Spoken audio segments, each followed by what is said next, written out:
Good afternoon, everybody. Welcome to the STIHL Timbersports Arena here in Malvern. My name is Alex. I'm your host and MC for this afternoon's Pro Great British Championships on this stage. Are we doing well? Let's try again. Are we doing well? Yes, that's the kind of voices we need to get behind our top British male athletes as they go hammer and tongs with our timber sports disciplines. You are going to see high-octane, white-knuckle action with chainsaws, axes and saws on this very stage for the next couple of hours. So grab a seat and hang tight for some of the top athletes in Great Britain on this stage. We've got loads coming up, and we need to oversee this event by some true professionals, a man whose history in timber sports is as long and as illustrious as you can imagine. I'm delighted to welcome to our stage our global sports director. I'm so glad to see him back, Mr. Spike Milton. Give it up, please.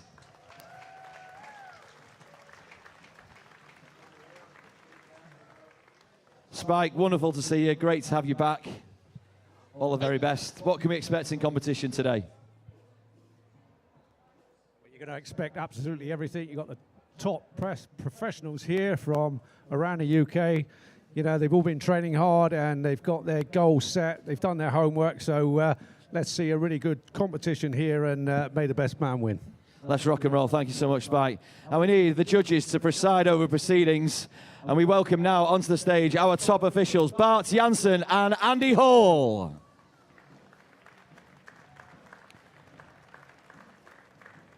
So Bart will be giving nothing away, hence why he's wearing his sunglasses, and Andy will be making sure all cuts are good and everything is prim and proper today. And we also say a big hello out in our truck to our video judge, Jules Jansen, and his team, who will be conducting video replay split-second times and just generally checking everything is tickety-boo and up to scratch. So there they are in the truck, keeping out of the famous British sunshine this afternoon. Now, without further ado, we need some athletes to get this show underway. So we now welcome our top male contenders onto this stage. Please give it up for our first athletes, Mr. Medwin Jones. Medwin got through qualifying yesterday and made it onto this stage for our Pro Championships, and he'll be standing alongside Harry Trotman.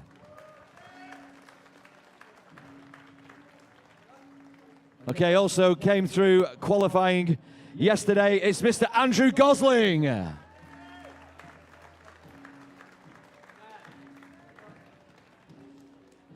And again, another qualification contender for today. He's got some in the tank. I know this guy has got loads to show you. It's Mr. Joe Groom.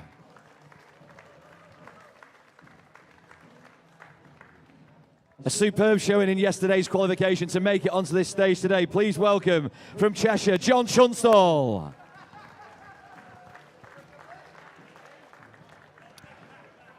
And next up, he was top of the podium in qualifying yesterday.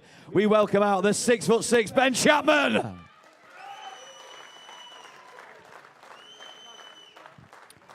Okay, we now have the next athlete who's our runner-up in 2019. He is a legend of timber sports. Johnny Be Good, it's Johnny Lewis. Next up, a current member of Team GB, it is the one and only George Spencer. And another one of George's Team GB colleagues all the way from Bonnie, Scotland. Please welcome onto our stage, Graham Turner. Okay, our next athlete is the Great British record holder in the single buck saw discipline. It is Tom Redman.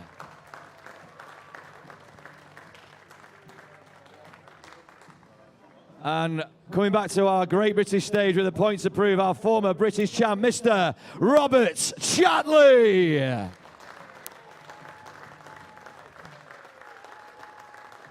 And the last remaining athlete to introduce you to today is our two-time consecutive British champion, Mr. Glen Penlington.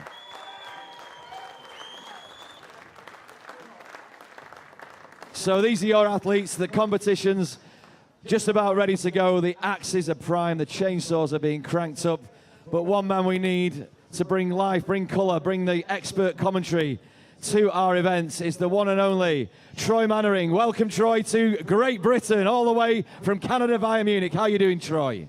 I'm doing great. Thank you very much, Alex. And we're also going to welcome our live audience that are watching from around the world. Welcome to the show today. We're looking forward to a fantastic event with the best British athletes here at our British Pro Championship in the individual disciplines. We'll see 6 disciplines contested here today. We're going to tell you all about them as we go along first. But let's get this show on the road here and start with our competition format. The STIHL Timbersports individual competition. In the first round, all athletes compete in 3 disciplines: the underhand chop, the stock saw, and the standing block chop. The times achieved will be converted into points upon completion of each discipline. In round 1, a difference of 1 point applies in each discipline, thus the fastest athlete received 12 points and the slowest only 1 point. Any rule infraction will result in a disqualification and the athlete will receive 0 points for that discipline. At the end of the first round, the athletes with the lowest scores are eliminated. Only 8 athletes make it to the second round. In this second round, the remaining athletes compete in the single buck and the springboard for increased scores. With 2 points difference between placings, the fastest athlete now receives 16 points and the slowest receives 2. The 2 athletes with the lowest total points are eliminated at the end of round 2. Only the top 6 reach the third round.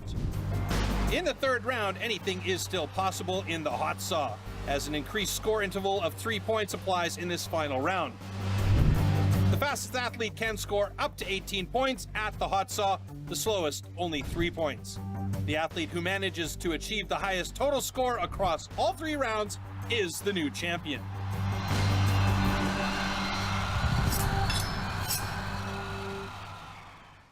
Okay, everybody, it's great to be back here. I don't feel like, Troy, the British summertime starts till we get our British Championships underway. And we're going to get the sports going right now. What's the first discipline that we have in store? First discipline is underhand chop, and let's take a look at the tool and discipline of what's coming up right now.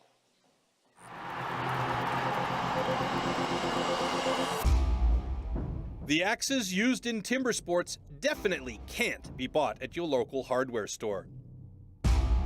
Made from special steel, the blade is hand sanded with an angle of 13 to 16 degrees. It's custom built and carefully adjusted for each competition. The weight is around 3 kilos and it's about 80 centimeters long. The blade is so sharp that you could shave with it.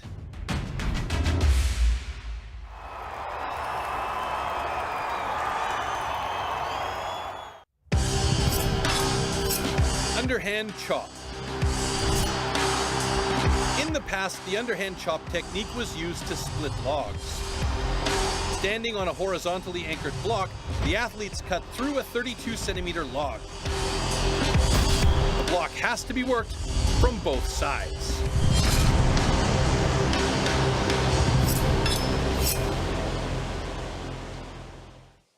Okay, let's take a look at our start list for this first discipline, the underhand chop. And our top Great British male athletes are ready to start. Here we go with our start list. Onto the stage, we will have initially John Tunstall and Ben Chapman. We will also have John Lewis, Andrew Gosling, Medwin Jones, Harry Trotman, George Spencer, Graham Turner, Joe Groom, Tom Redmond, and then finally Glen Penlington and Robert Chatley. We should point out here that this is not a knockout system. It is about getting the fastest time possible in each of these individual disciplines, although you will see 2 athletes on stage at the same time. They're trying to get the fastest time possible. Like you saw earlier on in the competition format clip, it's about seeing how many points you can get in each of these disciplines as our 2 athletes come out on stage now. And on the left-hand side of our stage, on station 1, it's going to be John Tunstall, and the not 6'3", the actually 6'6", Ben Chapman, on the right-hand side of the stage. Okay, gentlemen, athletes ready. Stand to your timber. 3, 2, 1, go. All right, great start by both of these guys. Both Ben and John working hard on the first side of this block, and you can see some nice chips starting to fly off This is what they want to have. They want to have these nice, accurate drivers. There's John, that's Ben on the closer side of the camera now. And you see those big chips flying out of there. We want to make sure those chips get out and away from the block so they have room to drive in those axes and get nice, clean cuts. So the question is, who's going to switch over to the other side first? A little bit of a sticky axe there for Ben. He gets it out and moves over to the other side. One driver ahead of John. So the adrenaline is starting to pump for these guys here. Already a couple of hits into the second side and some chips are flying out there. Like to see those pieces coming off of that block. That is a very nice starting cut there by Ben Chapman, by the way. Very clean on both sides. He's got a little bit of a more open face on the second side. Question is, who's going to get through this block first? It's looking wiggly and waggly for John Tunstall, and he gets it in 53.58. Very nice cut there. Second side is done for Ben Chapman in 58.86. Both of them logging personal bests here. Good job. All right, looks like we have a review on stand number 2 and a flag on the play, so we'll have a quick look at that, and it almost looks like a cut foothold. That would be a devastating situation for Ben Chapman. So Andy Hall and Bart Janssen conferring on it, and we'll get the final call in the decision zone at stage front. Okay, so we have a disqualification here for a cut foothold. However, this cut is good. It's great news for John Tunstall. Commiserations there to Ben, but we can see just there, Troy, why John cites this as his favourite discipline, the underhand chop. Yeah, he's really good. We talked with John a lot earlier on, and he loves the chopping disciplines, and particularly the underhand chop. And you know, he did a great job here. He was quick through on the first side, and then switched over to the other side, about 1.5, 2 strokes behind Ben, in fact, but was quick on the second side. As you can see here in the replay, they had some really nice cuts, big chips flying out. That's a beautiful set of cuts right there on one side. It's nice and clean. The other side had a little bit of steppy in it, but that's okay. You know, these guys are still cutting their teeth in the pro ranks, and it's nice to see them getting out there and doing well. Unfortunately for Ben Chapman, one of the rules is that you cannot cut the foothold, so that's a safety aspect, and he did actually cut into the foothold, which meant that's the disqualification here, and no points for this discipline, unfortunately. Okay, we welcome our next 2 athletes onto the stage. We have Johnny Lewis, we're expecting a rapid time. His PB is 24.12, alongside Andrew Gosling. Okay, gentlemen, athletes ready. Stand to your timber. 3, 2, 1, go! Great start by Jumpin' Johnny. 2 quick drivers into that right side, and he moves over to the left side, and he is going at it fast with that axe. Holy smokes, folks. Look at the speed. He isn't even standing up. He is just hammering away. Andrew Gosling, no relation to Ryan Gosling, but he'll sign autographs that way if you want him to. And Andrew looking good, but he's still on his first side. Meanwhile, John Lewis has moved over to the second side, and he is really going through this block. The wood's looking pretty good right now for him, and he should be through fairly quickly here. Oh, a bit of a sticky axe, so as Andrew moves over to the second side of his block, he's looking clean, and John is through in a time of 35.68. Fantastic run for Big John Lewis. Andrew Gosling still looking to try and get through there. Couple of pieces still hanging on for dear life, as he looks like he's pretty close to breaking that, and he should have it there in a time of 52.03. So by virtue of that time, he moves just ahead of John Tunstall with a 52.03 in second place right now.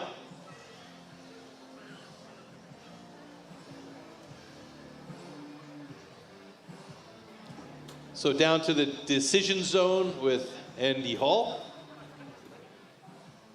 Okay, congratulations. Both cuts are good.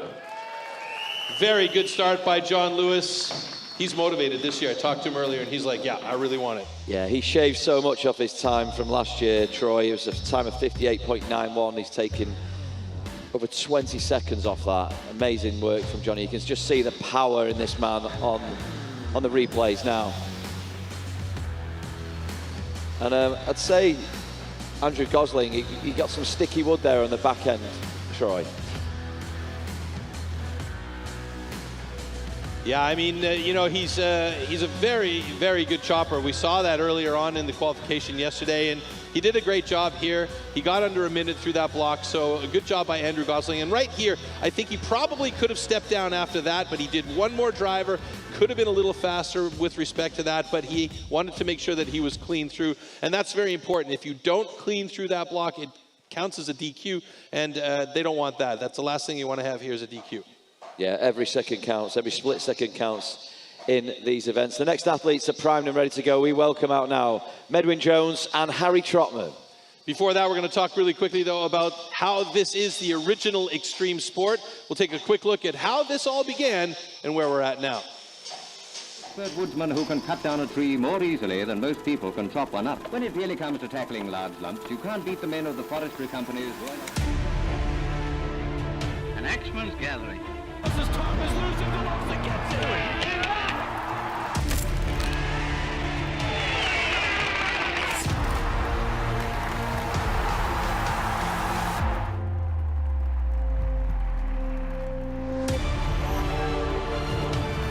Look at this, Korbrek is playing a great game of catch-up.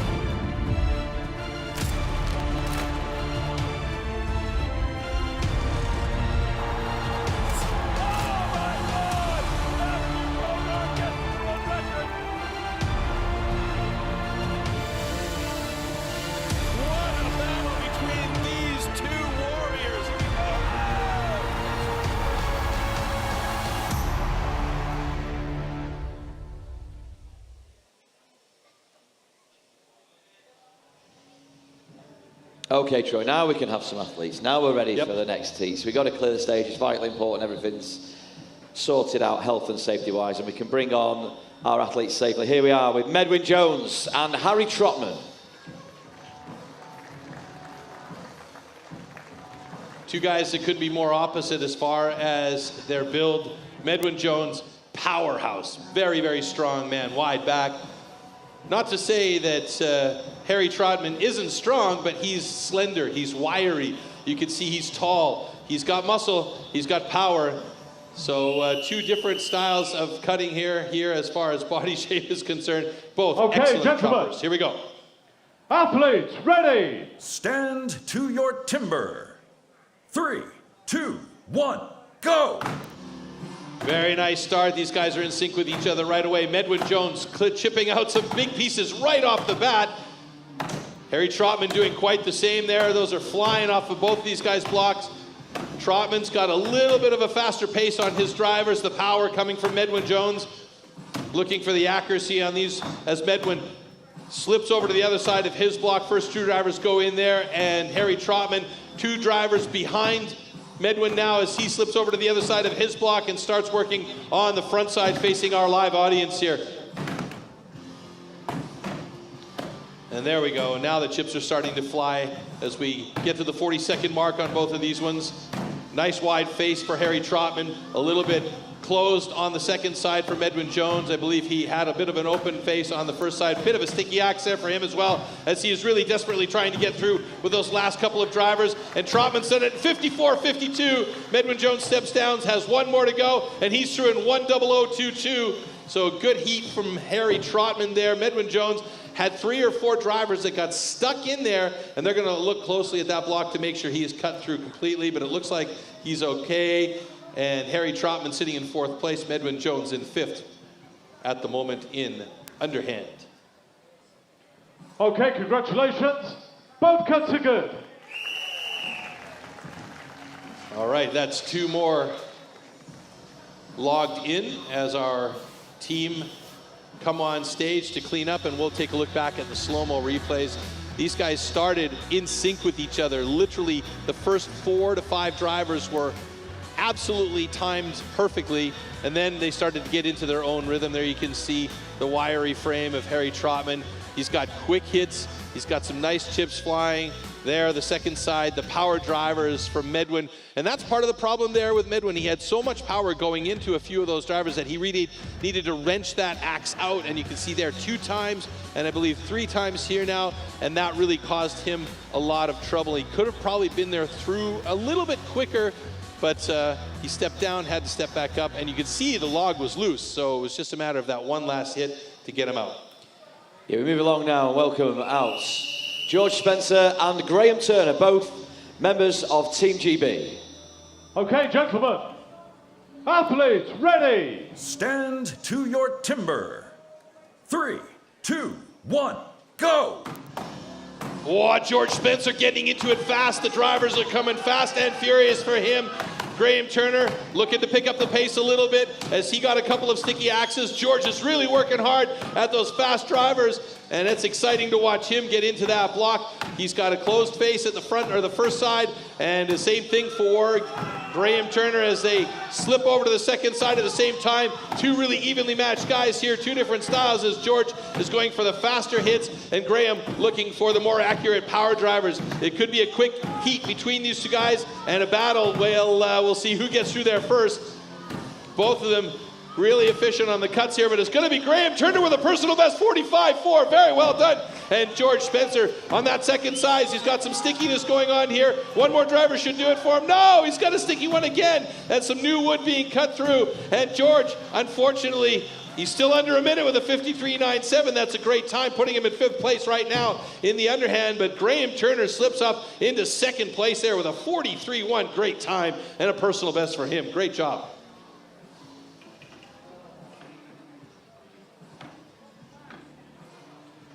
Okay, congratulations. Both cuts are good. Always great to see personal bests falling and changing. That's a great time from Graham Turner, 40.34, shaving almost 10 seconds off his PB that he set himself. Yeah, great job. I was really surprised by how quickly George got started with that axe. He was taking that typical Australian style of just hitting really quick, very fast-paced hits, and always can depend on Graham for some really nice, accurate drivers. On that first side, you can see how clean those walls were, and the power he has, he just goes right into the block. A couple of sticky ones there for both of these guys, so, you know, they want to get them through as quickly as possible, and Graham did a great job here with a 40.31 after adjustment personal best. So really good job by Graham Turner and George Spencer. A couple of spots on the second side for George where he got that axe a little bit caught in there, but it wasn't too dramatic, and he managed to get it done in the time for him was 53.65. I had to do a quick double check there. Yeah. Things are heating up nicely, Troy. It's our first discipline of our Great British Male Championships for 2024. And there's some great times being posted already. But you were talking about the wood earlier, Troy, and the wood is the vital component of this whole event, not just the axes and the saws. And the wood each year, it's vital to proceedings. Yeah, it absolutely is vital. And to tell you more about that, let's check out this premium wood clip. STIHL Timbersports is an international extreme sports competition series featuring 6 disciplines: 3 chopping and 3 sawing. We have a premier competition, we need premier wood.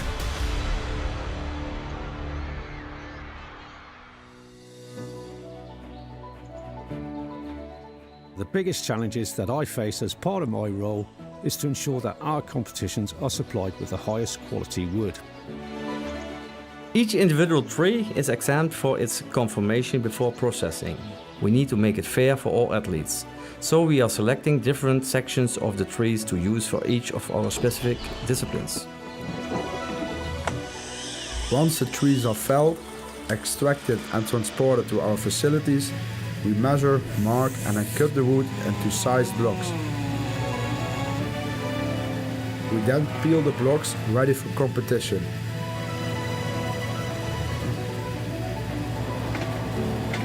After careful selection, the blocks then leave our yard and are distributed internationally to our STIHL Timbersports competitions.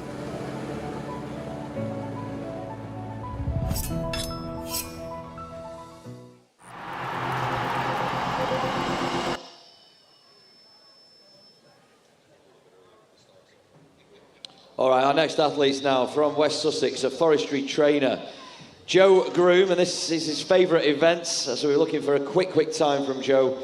His PB is 41.24. And Tom Redmond from Bear Regis in Dorset, again, rapid times we've seen in the past from Tom. His PB is 29.14.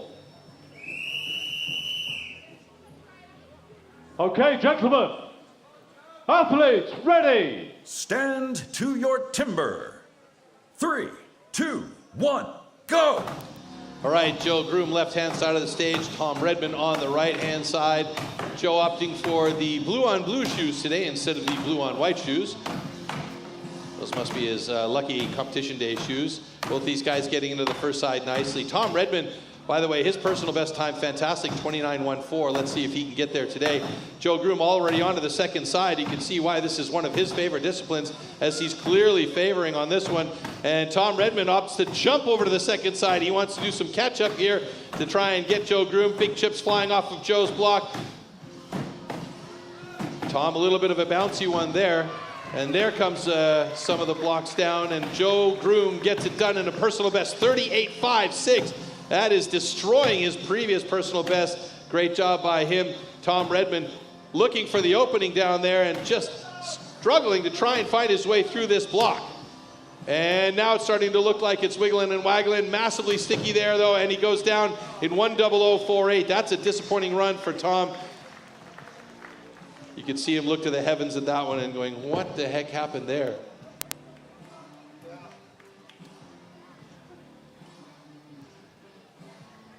Okay, congratulations. Both cuts are good. All right, times are locked in. John Lewis still with the fastest time in underhand, but Joe Groom with a great 38.34 sits currently in second place, and Graham Turner with a 43.1 personal best is in third place at the moment. So those are our top three with one more heat to go, and that is Glen Penlington and Rob Chatley. But first, taking a look back here at these slow-mo highlights, there you can see Joe Groom just really coming from on high, stretching out that axe way over his head, bit sticky right there on that first side, but he switched over to the second side nicely with a hop. Did that one with a bullet on the second side here. It was a bit troublesome for Tom, who was really struggling to find his way through that block. Joe Groom, meanwhile, sits in second place with a very nice time of 38.34. All right, this heat is going to be electric. We've got the back-to-back British champ Glen Penlington taking on Rob Chatley, the former champion. He's going to want that crown back. He is a top axeman, and he currently holds the Great British record in the underhand chop with a time of 18.99. Here they are on the stands. Okay, gentlemen. Athletes, ready. Stand to your timber. 3, 2, 1, go! Rob Chatley getting right into it quickly. Glen Penlington as well, both of them with pace, hitting quick and fast and frequently. Chatley and Penlington pushing each other in this one as they go hard at these blocks. Glen Penlington already over onto the second side of his block, about 3 or 4 drivers behind. Rob Chatley switches over. Rob's got some power on the second side, is usually quicker through the second side as well. Glen Penlington looking very good, and that's wiggling, and he's through in 25.99. Great run for Rob Chatley as well with a 28.34, and those two guys move to the top of the leaderboard in positions 1 and 2 respectively. Glen Penlington with the fastest time of the day, and he will take the 12 points away from this discipline with 25.99 seconds. Unofficially, Rob Chatley with a 28.11. We've just gotten the check marks now, so Glen's is now a 25.89. He wins this discipline. Congratulations. Both cuts are good. All right, great run by both of these guys, Alex. Yeah, I think we can see there, Troy, exactly why we're looking at two of our top British athletes right now. You can see here in the highlights, in these replays, the quick pace at which both these guys were going at that block, but Glen just absolutely frantically at that block.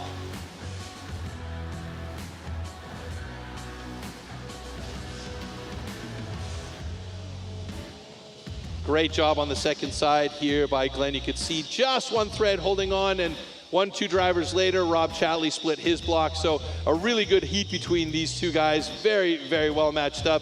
But again, they are at the top of the leaderboard at the moment in the underhand chop, and that is also where we stand in the overall. Yeah, let's take a look now how the points have been divided out. 10 points goes to Johnny Lewis in third place, 11 to Rob Chatley, you just saw there on the stage, and rapid time, almost toppling his own personal best.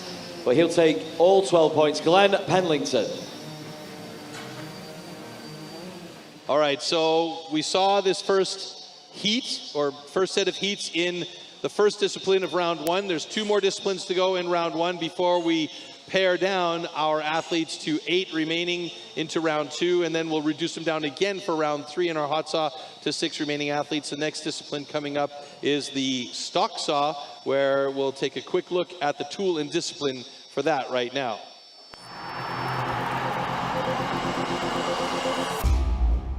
The STIHL MS661CM stock saw is used in STIHL Timbersports as the ultimate test of operator skill. Designed for the toughest jobs in forestry, it produces approximately 7.3 horsepower, has a displacement of 91.1 cc, and weighs 7.4 kilograms. To ensure evenly and fairly matched saws, professional STIHL technicians prepare and test the saws before each competition.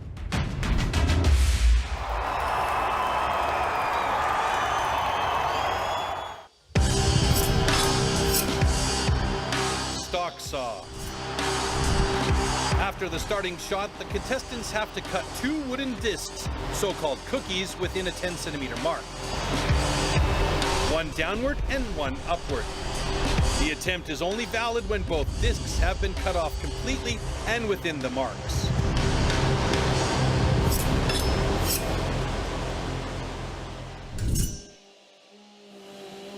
Okay, folks, this is our start list for the stock saw. We move on through the disciplines. Discipline number 2, and we have Medwin Jones and Rob Chatley going off in Heat 1. Heat 2 will be Tom Redmond and Joe Groom. Harry Trotman and Andrew Gosling will contest Heat 3. John Lewis, John Tunstall, Heat 4. Graham Turner and Glen Penlington in Heat 5. And in Heat 6, we'll have Ben Chapman and George Spencer. This is where things heat up. This is where things get quicker, Troy. Yeah, they start to get quicker, and this isn't about power now. It's about feel and knowing the tool that's in your hand. These guys don't want to push too hard on that saw as they cut through. They also don't want to not push hard enough, because if you push too hard, you'll stall the chain. If you're not pushing hard enough, you're not cutting efficiently. So we have Medwin Jones and no rest for the wicked as we bring Rob Chatley straight back out for the stock saw. These are also hot start, so the saw will be running when they do pick up and make their cuts. You can see them using their wax pens now to mark the blocks, just to make sure that their alignment is proper. So they want to have 2 cookies on the deck that are complete, and no cutouts, no cut lines, and that's the task here today. Okay, gentlemen, warm up your saws.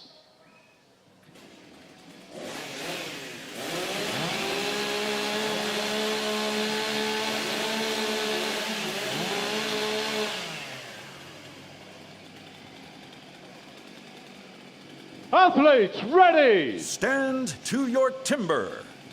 3, 2, 1, go! Very quick pickup by Rob Chatley. Good start by Medwin Jones as well, leading into that cut. Huge swing on the transfer by Medwin Jones. Rob Chatley looking clean on the upcut. Oh, and he's got a personal best, 10.71.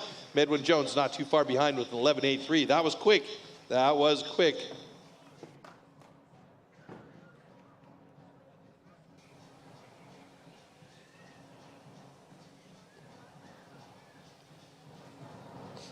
Okay, congratulations. Both cuts are good. Oh, and it's just been indicated that Rob Chatley's 10.50 is a national record now, so that's great for the day. Good job by Rob Chatley. He's just dropped the national record for Great Britain. You can see on the cuts here, he was very quick to get that saw up. The transition for Rob was really fast, though.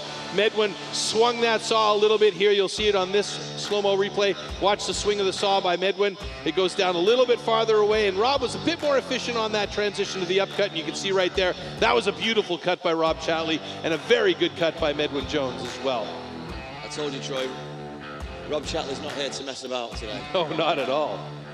And it's great to see Medwin back. He's had a big break from timber sports. He had a nasty, nasty shoulder injury, and he's back for the first time in a while today, so great to have Medwin here with us. Now, on Heat 2, we have Tom Redmond and Joe Groom. These guys knocking on the doors of the podium.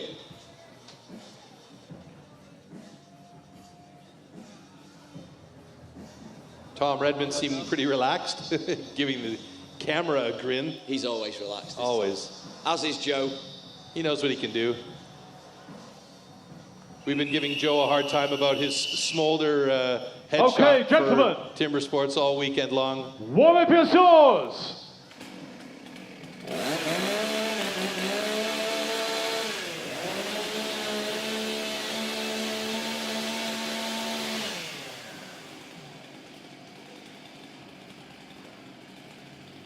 Athletes, ready! Stand to your timber. 3, 2, 1, go! Oh, beautiful start. Oh, it was a quick pickup by Tom Redmond, but he had a little bit of a hiccup at the start of the cut. Joe Groom was very good on that first cut. Transition was beautiful. Tom Redmond struggling a little bit on that second cut on the upcut, and that's a personal best for Joe Groom of 10.97. Fantastic. And a couple of small problems there for Tom. He kind of hovered at the top and then took a little bit of time on the transition at the bottom. We'll have a closer look at that in slow-mo, but so far it looks good for these guys. Okay, congratulations. Both cuts are good. Troy, I often hear you say thin to win, thin to win. Yeah, thin to win. I mean, the idea is to have the thinnest possible cookies. So you can see here, a little bit of a tag at the top by Tom, and that was the problem. And he started to cut a very thin cookie. And the reason is, the thinner it is the less it drags on the saw or squeezes the saw against the main block of wood. So there's a pretty thick cookie by Joe Groom, but he managed to work it well with a 10.80 after adjustment. Look at how thin that first cookie is for Tom. Absolutely beautiful thin, fantastic. Here again, transition, a little bit chunky, had to find his way, overcompensated a bit, a thick cookie, and that's all that slowed him down. The first time he tagged the block, second time he tagged the block, you want to be real clean on those as you transition. All right, our next two competitors in Heat 3 of the stock saw, Harry Trotman and Andrew Gosling.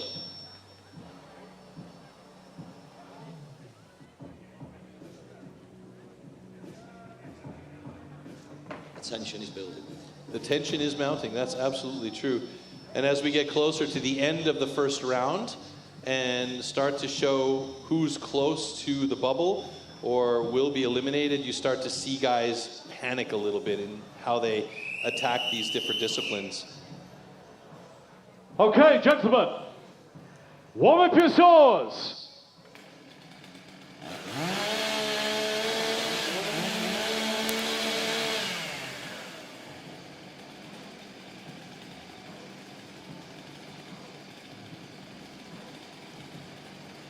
Athletes, ready! Stand to your timber. 3, 2, 1, go! Oh, Harry Trotman with a quick pickup. Andrew Gosling right there with him. That's a nice cookie there. Transition for Harry is beautiful. Andrew looking for a quick one here, and Harry Trotman's got an 11.28 personal best. That slips him into third place. Andrew Gosling with a 13.81, sitting in fifth right now, so well done for him. But Harry Trotman was fast as lightning, getting that saw up into position. Very nice.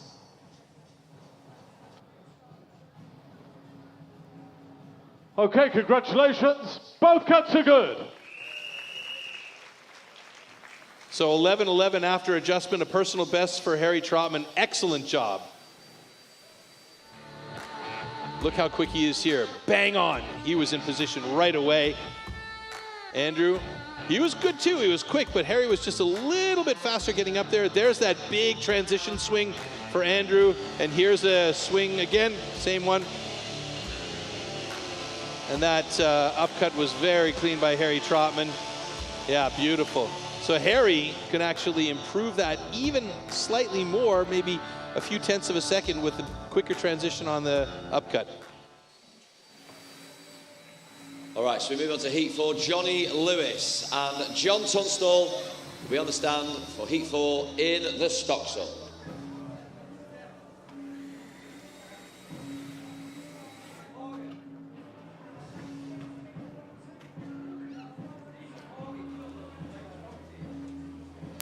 So what you're seeing our judges, Andrew Hall and Bart Janssen, do up there from time to time is they will have a special meter that they will reline the blocks and give the guys their 10 centimeters marking. And you can see that's that thick blue line close to the main stand. And now what you see Johnny Lewis doing is just marking that to make sure that he has his alignment set up.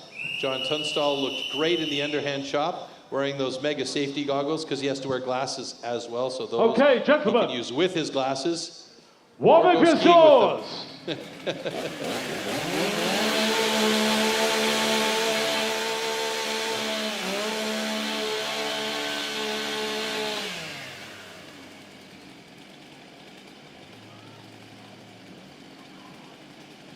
Athletes, ready! Stand to your timber.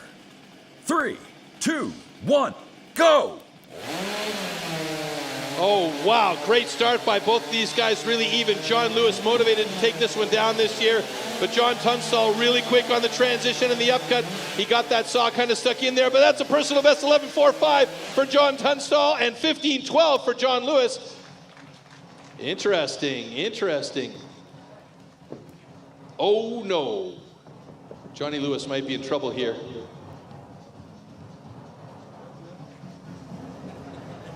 They're discussing what looks like a cutout, but it does appear to be a complete cookie. That final decision will be on the judges, though, that are on stage right now. Okay, congratulations. Both cuts are good. So a little bit of sweating there by Johnny Lewis as they investigated his block or his cookie really quickly, but it was found to be fair. So John Lewis and John Tunstall both rocking times there. John with 11.25 time and has him in 4th place right now. John Lewis, at the moment, the slowest time in stock saw, not what he wanted to have today, Alex. And our athletes here, like every single timber sports discipline, Troy, there's so much going on, there's so much to think about. And stock saw, where you introduce the petrol-powered equipment, you know, it's not just your hand-eye coordination you've got to think about, it's using the chainsaw as well. Yeah. There you can see, actually, it was John right there trying to find that upcut, and that's what cost him a lot of time because he didn't have a lot of space left, so he really had to be aware of how much material he was cutting there, because if he cuts over the line, that definitely is a DQ, and wow, how close was that? Yeah, great stuff. Heat 5. We now have Graham Turner and Glen Penlington. Athletes very much chasing down their individual times to get those bumper points on the board, but this will be a matchup not to miss.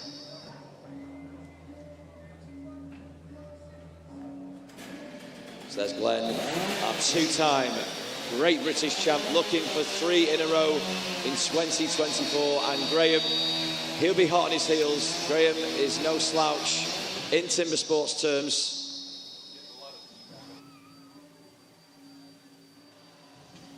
Yeah, we just saw Graham mention to the judges on stage that he felt like that block wasn't straight, so they'll had Dan Jansen come up and re-straighten that thing. They'll remark it, and now Graham will set his markers in place, and that will give an opportunity to Glen to really just take a moment, breathe, do a couple of test lifts before they get going in this heat.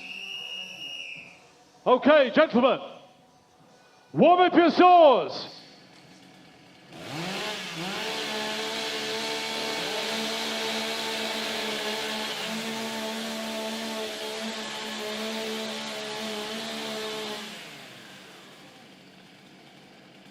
Athletes, ready! Stand to your timber. 3, 2, 1, go! Very quick pickup by both of these guys, pretty evenly matched here. Graham Turner looking like he's got a really nice cut though. Good transition by Glen Penlington on the upcut. And it's gonna be Glen with an 11.23 personal best. Graham Turner with a 12.14, and that puts them in 4th and 7th. Glen Penlington in 4th place with an 11.23. Graham Turner in 7th. Check.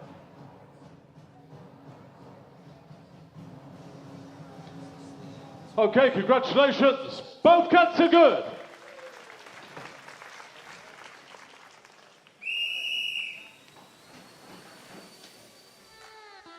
All right, here we go with the slow-mo replays. The start was basically bang on for both of them. Glen was a little bit smoother on the first cut and the transition to the second cut. There you can see Graham struggling to find that second line a little bit. Glen, beautiful transition, hardly any swing away at all. and he was up through that block in a very respectable 11.04 personal best. Well done by him. Graham Turner in 7th in the stock saw so far, and that has him in 4th place in the overall standings at the moment. All right, so our final heat in the stock saw sees Ben Chapman top in qualifying yesterday, and George Spencer, who's part of Team GB and been doing his level best to get a place on the podium come the end of this afternoon.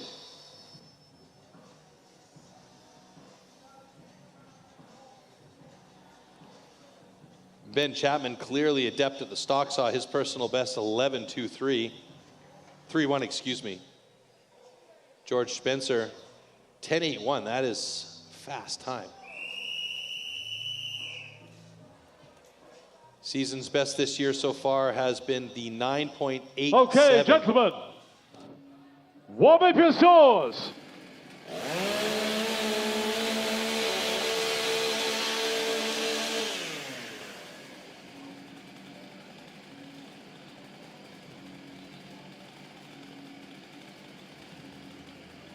Athletes, ready! Stand to your timber. 3, 2, 1, go!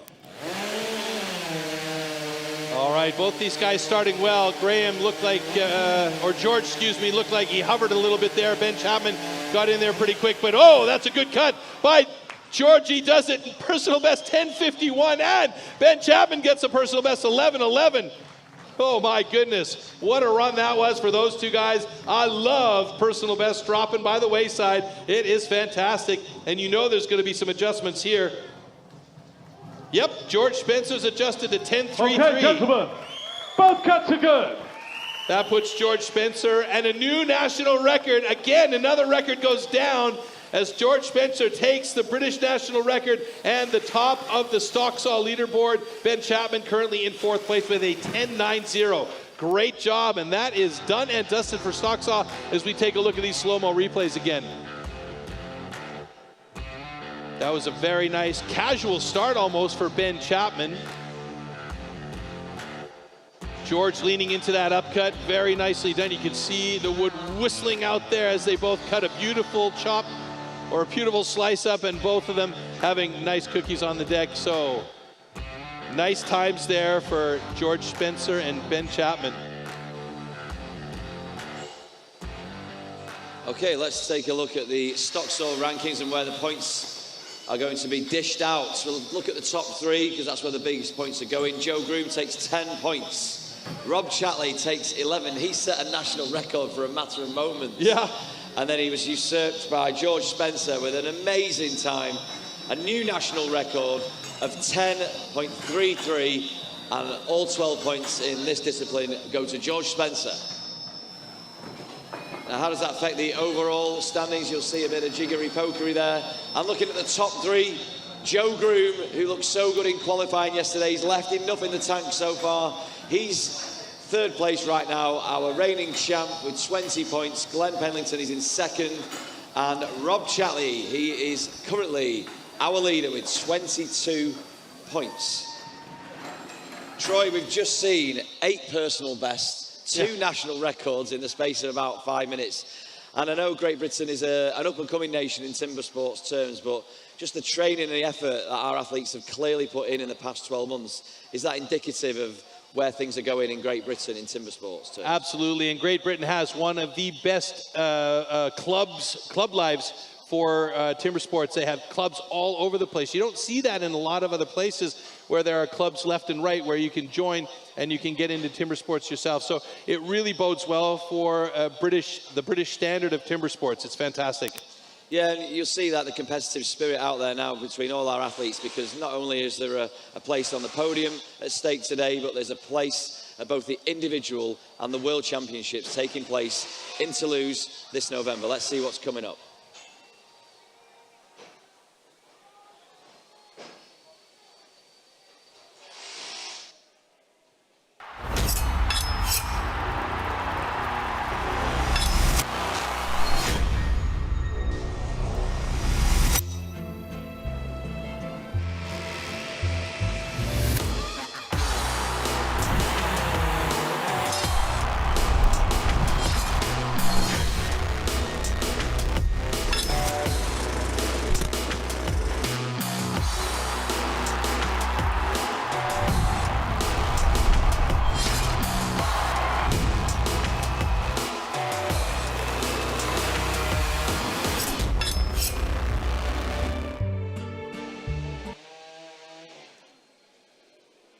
There you have beautiful pictures from our 3 counties fair here in Melbourne.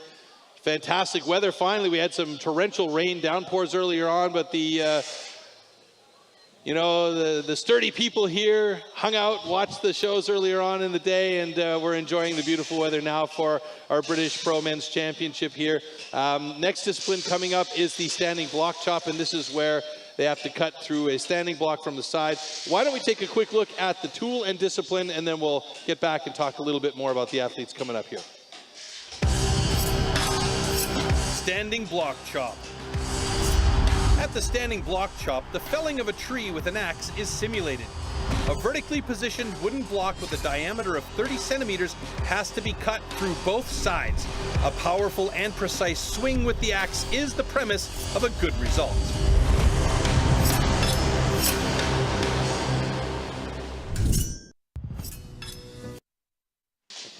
All right, the standing block chop. This is a classic Timber Sports, one of the originals in our events. Now, who's going to be taking part? Let's find out. Heat 1, we'll see Harry Trotman and Andrew Gosling take to the stand. And then we have Med Jones, Ben Chapman, John Tunstall, Joe Groom, George Spencer, Tom Redmond. And then we're into Heat 5 with Johnny Lewis, Glen Penlington. And Heat 6, the finale of this discipline, will be Graham Turner and Rob Chatley. Hotly contested Timber Sports today. It could all change after this standing block chop. Yeah, this is an important one for these guys as well, because this is the last discipline in round 1, and that means they have to really cash in on some points here if they want to be among the top 8 athletes moving on to round 2 and our single buck and springboard discipline. So they really have to have good cuts, they have to have solid cuts, they have to have quick cuts as we get our first heat locked and loaded. Yes, here we have Harry Trotman and Andrew Gosling in Heat 1.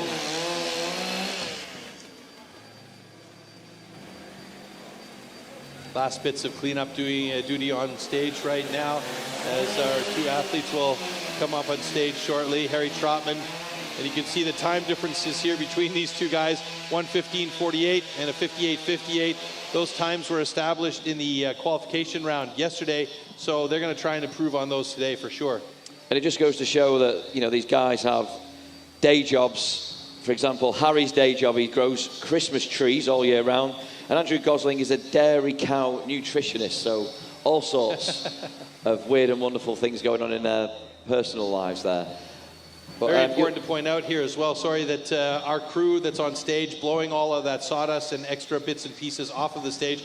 It's very important in particular in this discipline because these guys have to have a stable footing on stage in order to cut properly and safely. You don't want to slip as you're going around the block or as you're trying to push off that back foot and have some sawdust or a piece of wood underneath foot. So it's very important, the job that our woodchuck crew does to get that stage cleaned up and ready for these athletes as they come out on stage.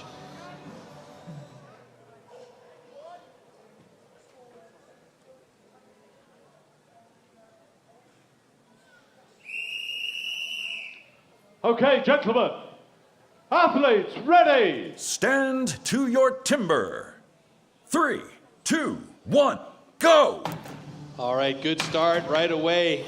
Harry Trotman got a bit of a sticky one on his upstroke.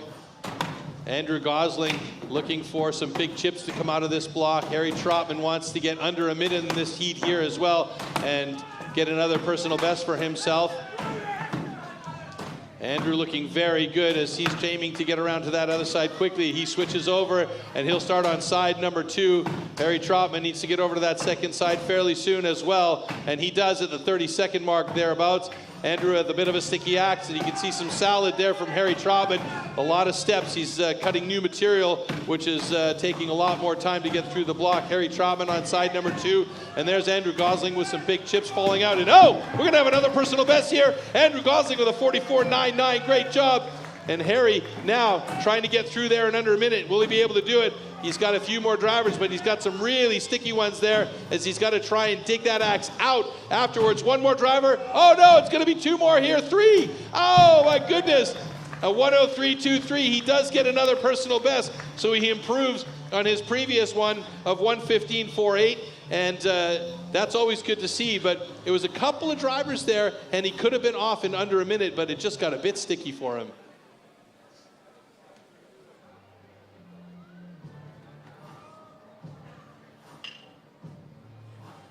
Okay, congratulations. Both cuts are good. Wonderful start from Andrew Gosling, who is here today after qualification yesterday when there was a bit of a nasty injury to one of our competitors, Gerald Lloyd, who qualified, and then Andrew stepped in, and he's not hanging around. He's smashed his own PB, and we'll see Harry here on screen now. And you talked, Troy, about salad in the wood. What's that all about? Well, as they're cutting out those wedges, it looks a little bit like a bowl, and sometimes when there's a lot of steps in there, it looks dirty or like it's a bowl filled with salad. It's just my own moniker for what's happening in there. You can see this last driver from Andrew. He really wanted that thing off. And it was the last 3 or 4 from Harry. You could see it almost went there, and then it finally did go off, and he could have probably had it under a minute, but coulda, shoulda, woulda is the way it goes here. And he did beat his personal best, so that's good. Always love to see a personal best being felled. Now, heat 2, the standing block chop, Medwin Jones and Ben Chapman. Ben was our top qualifier yesterday. Medwin Jones back after a bit of a hiatus due to injury, so he'll be looking to test that shoulder out right now. And I believe both of these guys did establish their personal best yesterday as well. Ready! Stand to your timber. 3, 2, 1, go! All right into it. Medwin Jones with that power, really trying to find the line and get those big chips flying off. Again, accuracy is so important here. Ben Chapman, he's got some pace there, and that block is moving under the drive of the 6'6" tall man. There we go. That's some nice clean sides there for Medwin Jones as he hops over to the second side. And Ben Chapman joining him over on the second side as he gets going on side number 2. Ben Chapman opting to look to the audience on his side too. Maybe hoping for some support from our live audience here.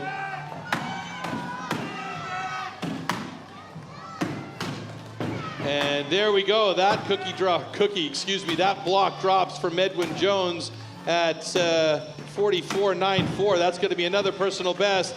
And it's also going to go down as a personal best for Ben Chapman at a 52.91. Our graphics have disappeared from screen. I don't know why, but both of those guys doing great on the standing block here, and both of them dropping some new personal bests. Fantastic.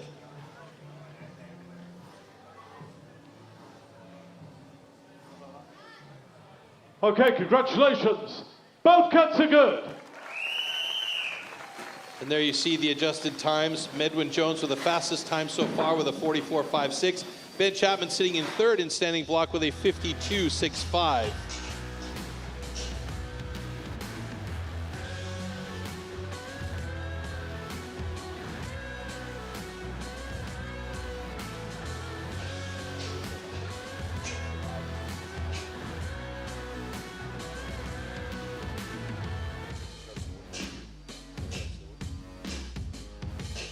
There's the finishing driver from Medwin, and the last couple of hits here from Ben Chapman. Great job.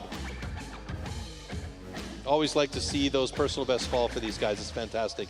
100%. Now, I'm hoping this won't be the case, Troy, but there's a clear divide going into the standing block chop where you've got the qualifiers new to the disciplines in a lot of scenarios who've got considerably slower times than our well-versed, experienced top GB athletes, but the gap is narrowing, and we've seen that already.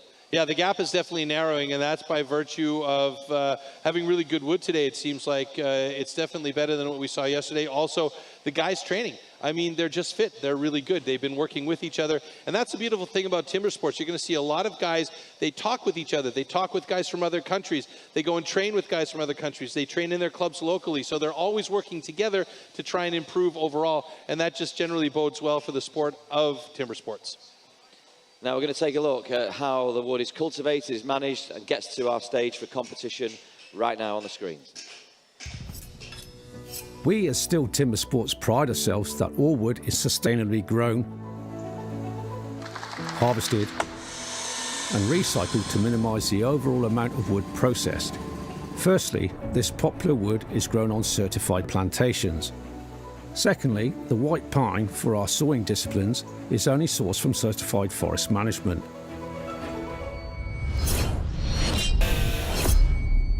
After all our STIHL competitions, all the spent wood is collected and recycled right down to the wood chips and sawdust, which, for example, is converted into renewable energy in the form of wood pellets for biomass. We quest to find certified partners. This ensures that all newly planted trees are nurtured and managed, promoting maximum efficiency and sustainability for the future conservation of our valuable forests.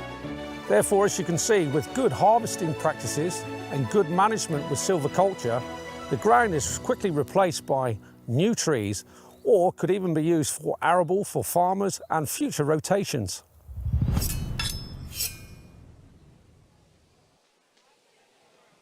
This is heat 3 in the standing block chop. We now have John Tunstall, who's a contract tree climber, instructor and lecturer at his local college in Middlewich in Cheshire, and also the 34-year-old 6'2" forestry and arboriculture trainer Joe Groom. So we've got 2 lecturers on stage now. Hopefully they'll give us a lecture in how to conduct themselves on the standing block chop. Best of luck to both our athletes who are pushing hard for big points.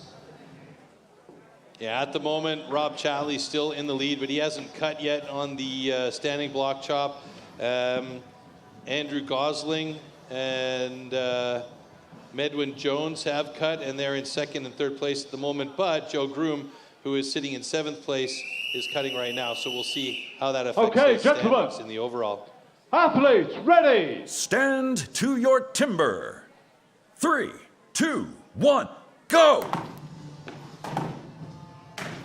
John Tunstall skipped that axe off there really hardcore. There's a bit of a sharp angle going up. You got to be real careful there as he gets back into the flow and the rhythm of it. That top cut for him is beautiful. It's nice and smooth. Meanwhile, on the other side, Joe Groom chipping out some nice pieces here. And you can see from our overhead camera in the dome, it looks really good for both of these guys as John Tunstall's moved over to side number 2. Bit of an advantage for him on that second side now. Joe Groom moved over to the second side now, and he is starting to cut through there as well. Who's going to get through here first? John Tunstall looking very good. Joseph Groom, though, he's got some big stuff to get through and a lot of wood in the way here as he gets a sticky axe. And I don't think it's going to be too long before John Tunstall drops that. We may see a personal best for him here. Oh, my goodness, a come from behind for Joe Groom with a 48.75. And John Tunstall starting to look tired here with those flat cuts. And one more should do it, and a 56.99, so no personal best for him. Unfortunately, I thought he was going to get there. He moved over to that second side real quick, though.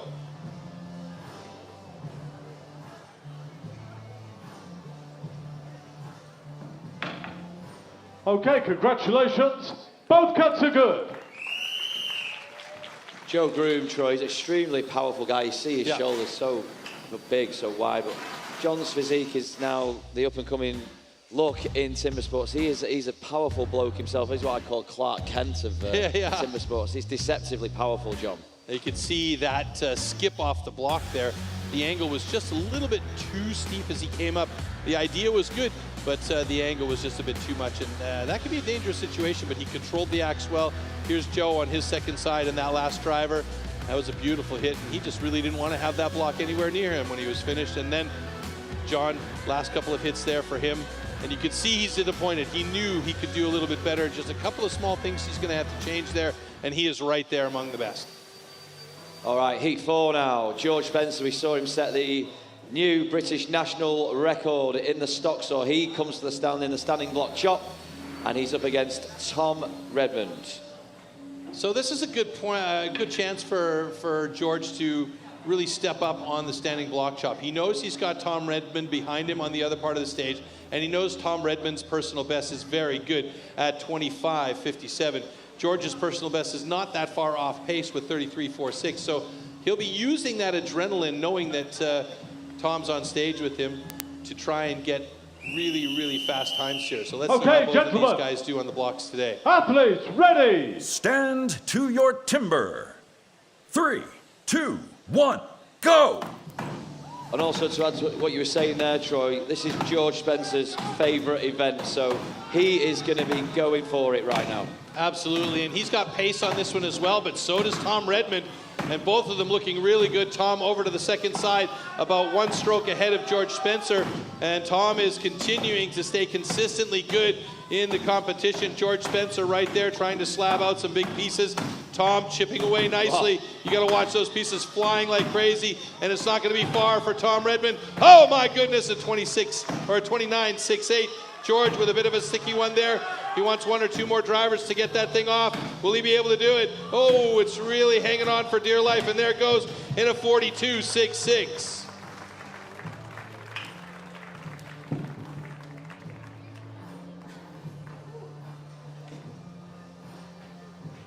So Tom Redmond with a 30.37 after adjustment and a 42. Okay, congratulations.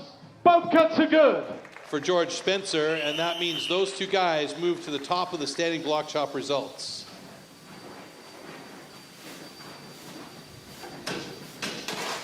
Things are getting quicker, Troy. I mean, even with Tom allowing the fact they could take a little bit more time to take that final cut, and George himself, as we see here, this was a fairly slow time in George Spencer terms.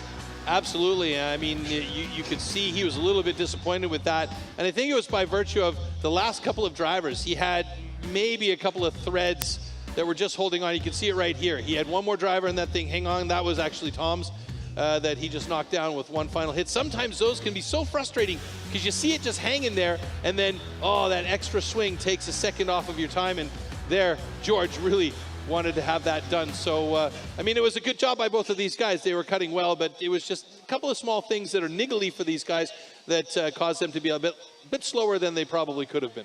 Yeah, I said earlier, Troy, that the times are narrowing between all our athletes now in this event, and it's making for much more exciting competition. And we've seen Joe Groom in the event, the discipline just before the one we've seen there. He's looking at championship form right now. He's got 9s and 10s on the board, and that's what it's all about, those big chunky scores. I mean, he's really on point. There's a few guys, though, that are all knocking on the door here, so it's anybody's game still. But remember, we're taking the top 8 guys after this discipline is done into the next round, where we have 2 more disciplines to go, the single buck and then the springboard, before we narrow it down one more time.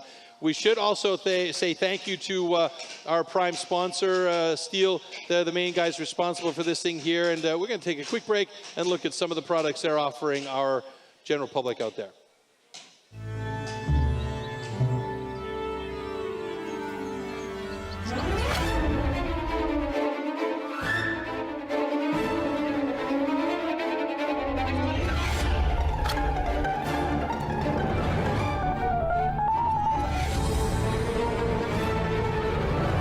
Get your garden ready with premium battery tools by STIHL. 1 battery, many tools. Find your perfect tool at stihl.co.uk. Okay, we've got 2 more heats to go in our standing block chop. Yeah, not the single buck. I had to look at you then, Troy, just to check I wasn't going insane. Okay, so heat 5 of the standing block chop.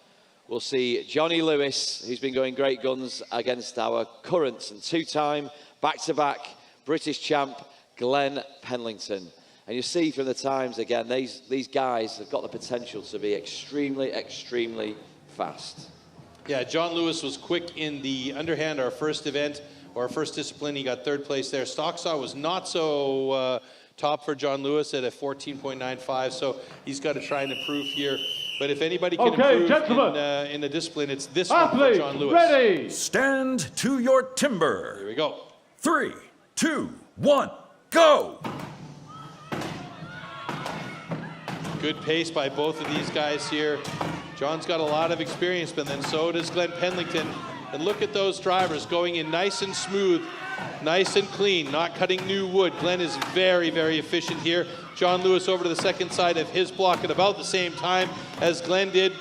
And now looking to get through there as quick as possible and get a real nice time for himself. Oh my goodness, Glen Penlington in 25.47. John Lewis passing the 30-second mark here. Should be a few more drivers for the big man to get through, and it looks like it's wiggling now. And there it goes in the 36.83. So that's going to put him in third place in the standing block chop. That's very good for his positioning in the overall standing. But Glen Penlington, the fastest time so far in standing block with a 25.30. Well done.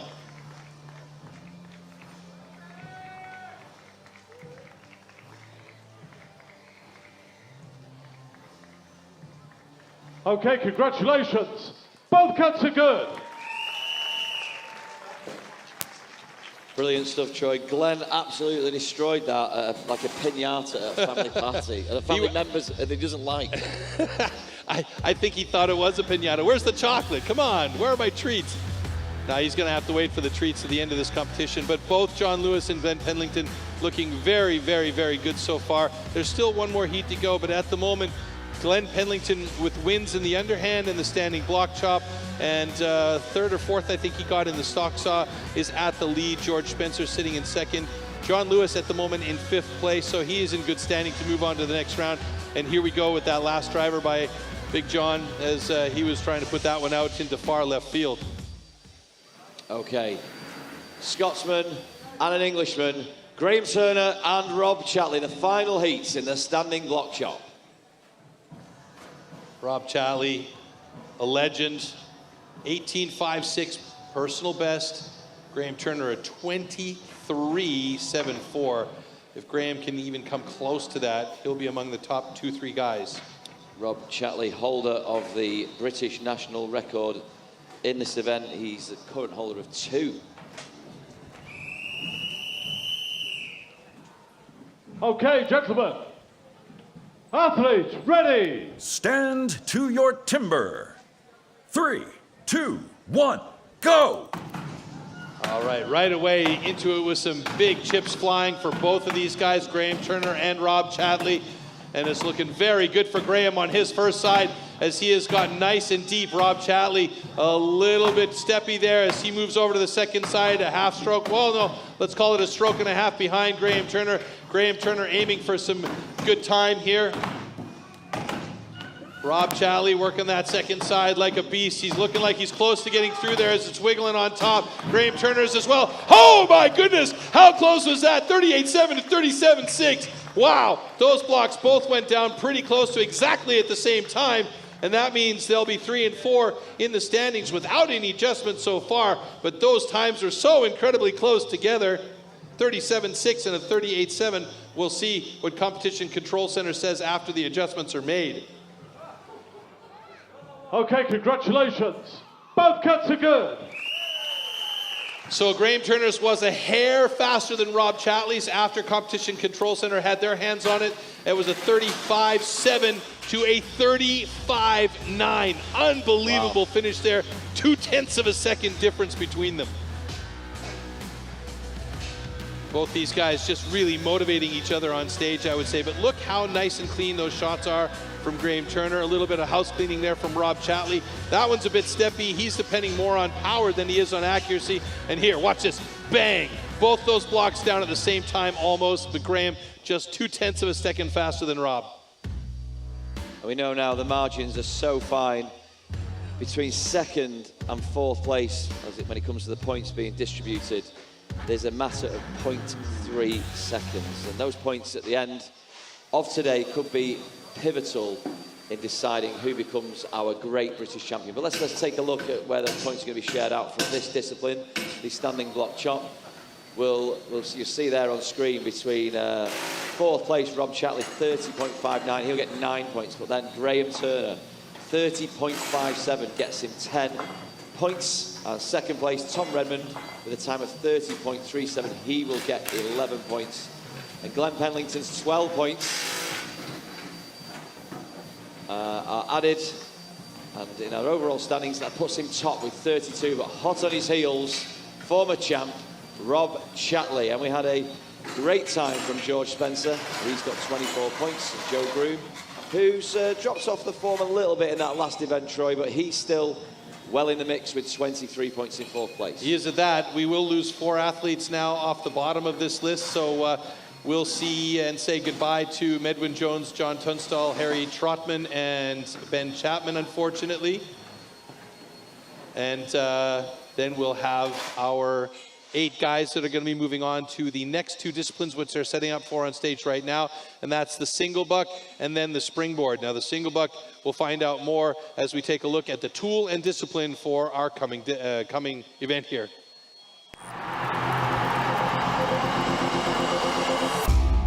The 2-meter-long cross-cut saw used for the single buck discipline is made especially for competition. A series of consistently patterned 10-centimeter-long teeth are cut with a laser on one side of the saw and then hand-sharpened. Saw teeth are divided into 2 types, cutters and rakers, just like on the old-school saws. The saw weighs about 5 kilos and its base price starts at around 1,500 euros.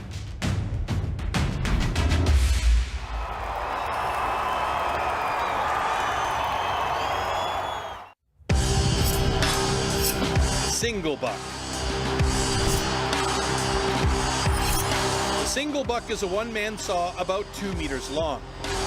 With this, the athletes have to cut off a complete disc of a 46-centimeter thick wooden block. The perfect interplay between rhythm and strength is the key to success.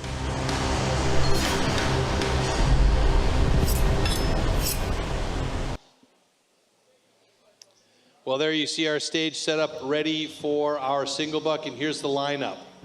Yeah, heat 1, we'll see Andrew Gosling, who's made his way into the top 8. Great result so far for Andrew to find himself in this final 8 after qualifying yesterday, after the unfortunate injury of Gerald Lloyd, who we pass on our best regards to. And he'll be going up against Tom Redmond in Heat 1. And Andrew's absolutely making best of this opportunity. You know, good to be lucky, lucky to be good, and he's doing both in this case, as he will, as you said, be going up against Tom Redmond.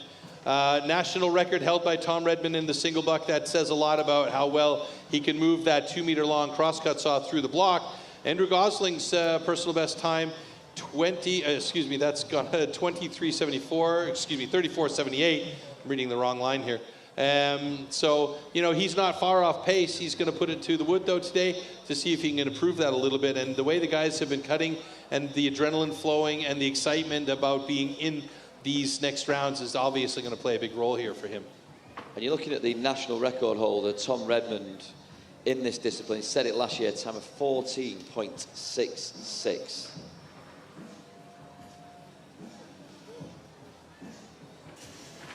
I think we could do it. There's no reason why not. I mean, Tom is so relaxed, as we've seen. He's always got a very nice smile and a good way about the guy. He's steel focused, though. We'll kick in now as we're into this final 8 athletes with a view to taking on and winning the Great British Championship. Both the guys using KBT saws.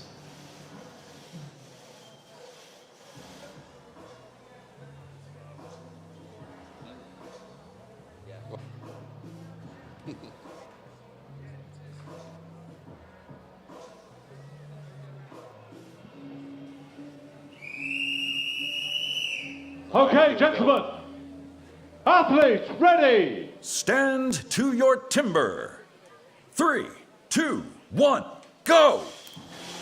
Tom Redmond, no delay in getting that saw started, and he immediately gets into those long, full-length strokes here, going knuckles to tip. Andrew Gosling a little bit choppier on his movements, though. Tom Redmond super efficient as he gets to the bottom of this cut. He won't have a personal best again here, but that's a great time of 16.85. Andrew Gosling got a little bit sticky about the halfway mark, and you can see he's using about half of the saw, only in about the middle section. Angles change, and that gets hooked up, and that's why they call it the misery whip, because it is miserable to restart once it stops. Andrew coming down to the bottom of his cut now, and oh, another sticky one for him. And it is troublesome at the bottom with a 41.22 for Andrew Gosling, and Tom Redmond at 20.11. I thought it was faster than that, actually. I bet you they'll make some adjustments there.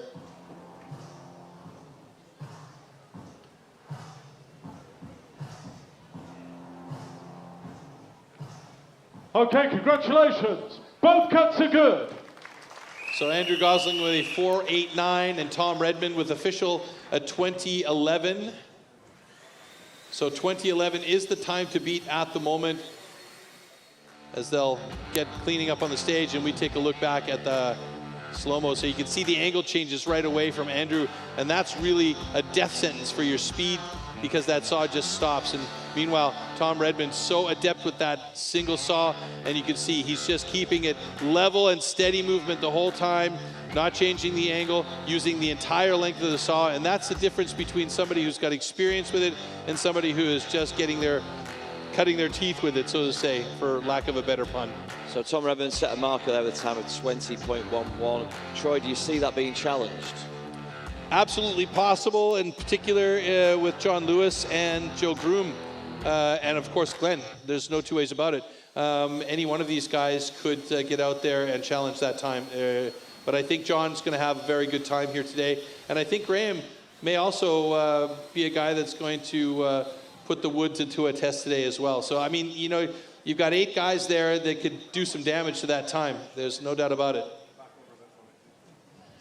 Well, 6 guys now. Not a math guy here, sorry. You can see Graham's personal best in single buck is 16.74, so it's definitely possible. John Lewis is a little bit slower at 21 and change, but if he's motivated, which he is today, and if he wants to make it into the top 6, then he has to be good here. He has to be really good here, in fact.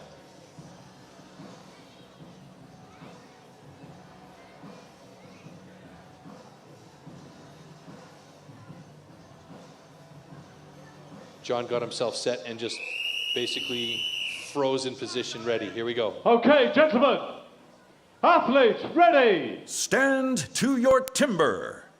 3, 2, 1, go!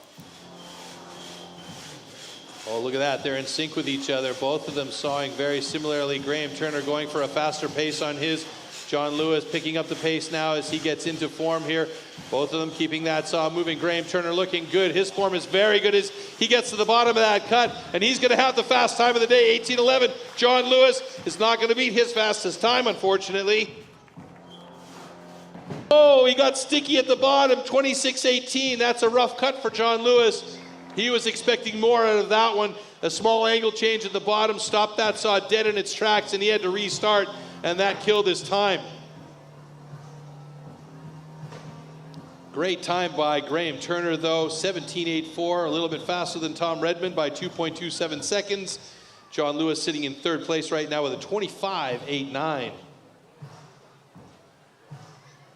Okay, congratulations. Both cuts are good.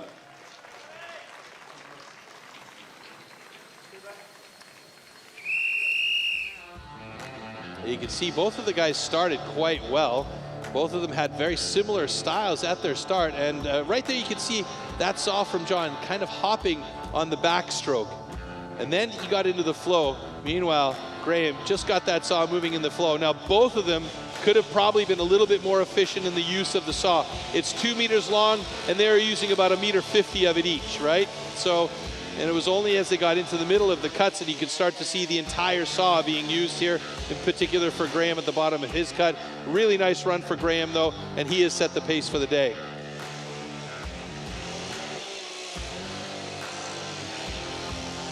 And there you can see that angle change.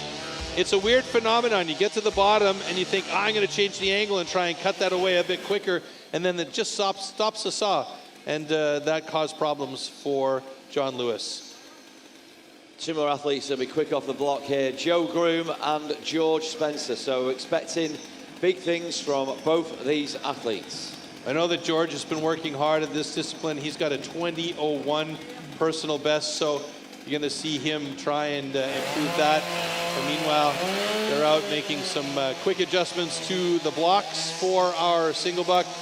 Dan Jansen, an absolute magician with the saw in hand as he gets a nice clean up on there and making sure that we have a flat front and a fair block for the start here.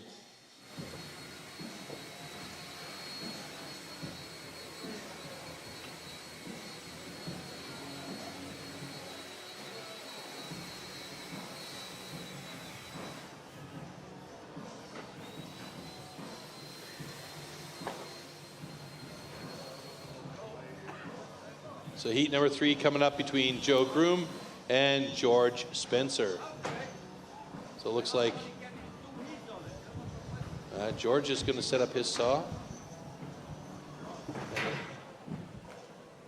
I have a feeling that George is going to handle in.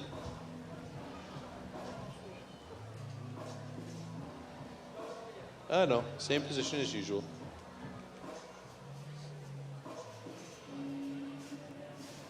Really important for these guys to set the saw in place straight up and down and straight line. There's not a lot of material left down there. They might need a block change on that side for our last heat between Rob Chatley and Glen Penlington.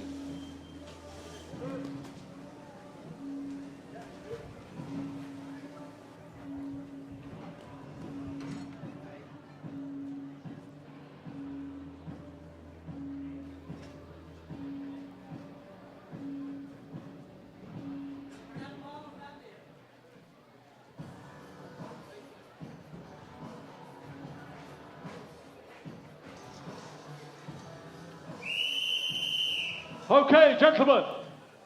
Athletes, ready. Stand to your timber. 3, 2, 1, go!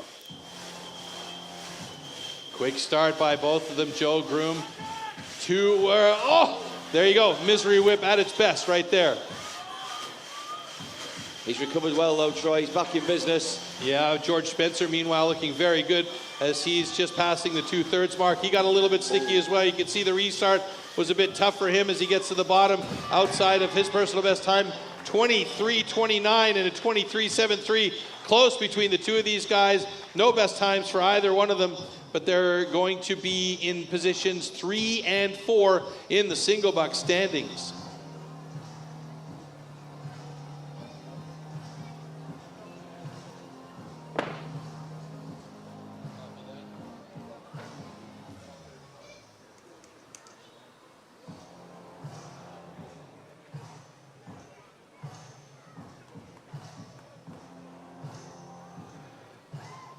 Okay, congratulations. Both cuts are good.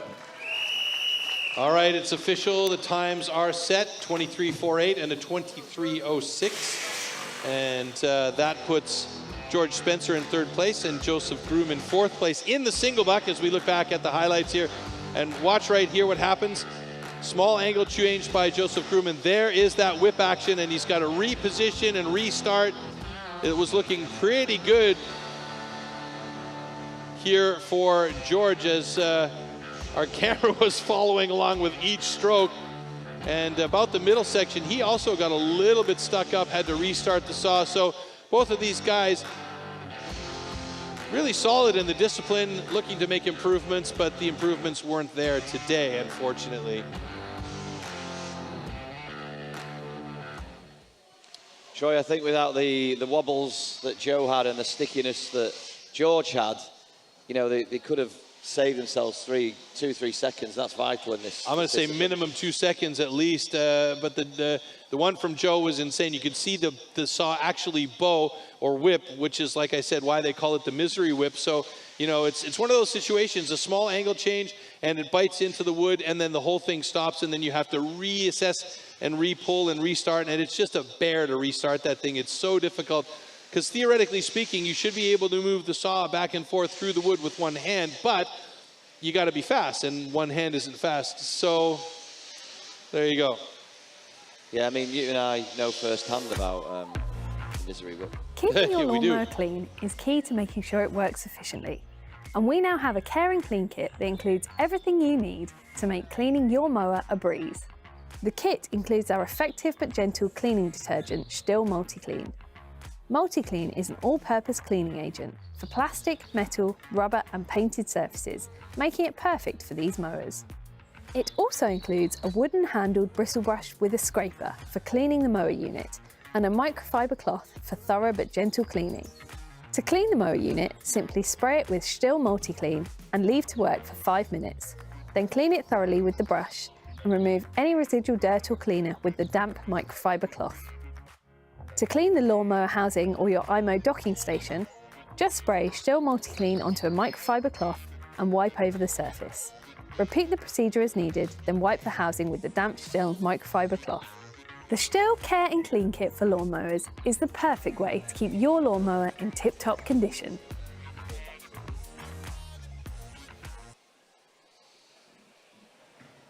It's been a great weekend so far here at Malvern and our STIHL Timbersports Arena.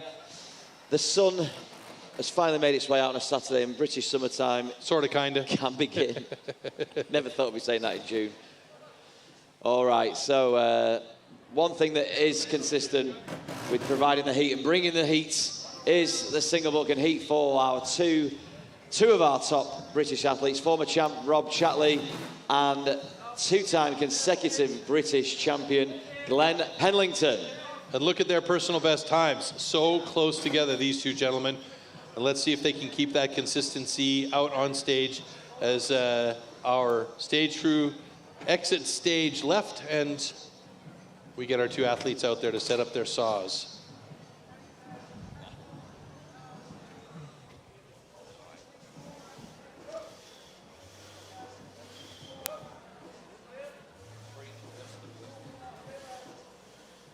So Glen, being the rebel, he'll cut from the inside.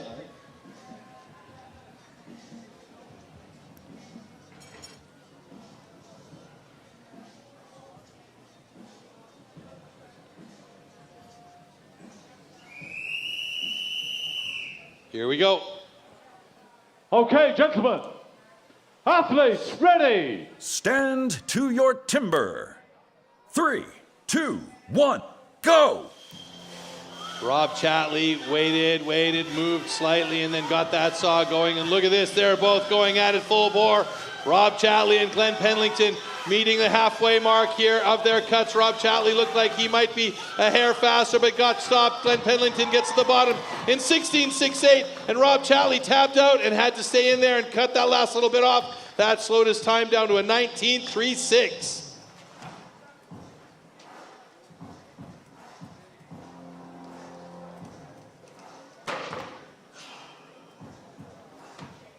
There you can see the puzzling that Bard Janssen loves so much to do.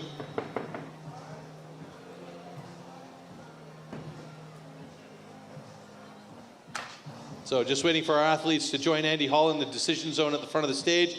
But if everything goes well, that is a personal best for Glen Penlington and the top of the leaderboard. Okay, congratulations. Both cuts are good. Rob Chatley, not as fast as he would have liked, but he's still sitting in third place there.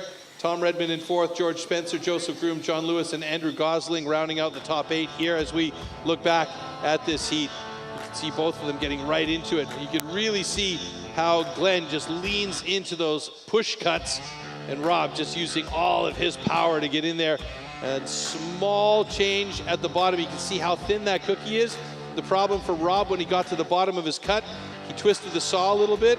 It got bent, it got stuck, it bowed, and then that tab broke off. Luckily, he didn't have to reposition the saw to cut that small tab off, so he got a little bit lucky there, and nevertheless managed to get the third fastest time of the day in single buck.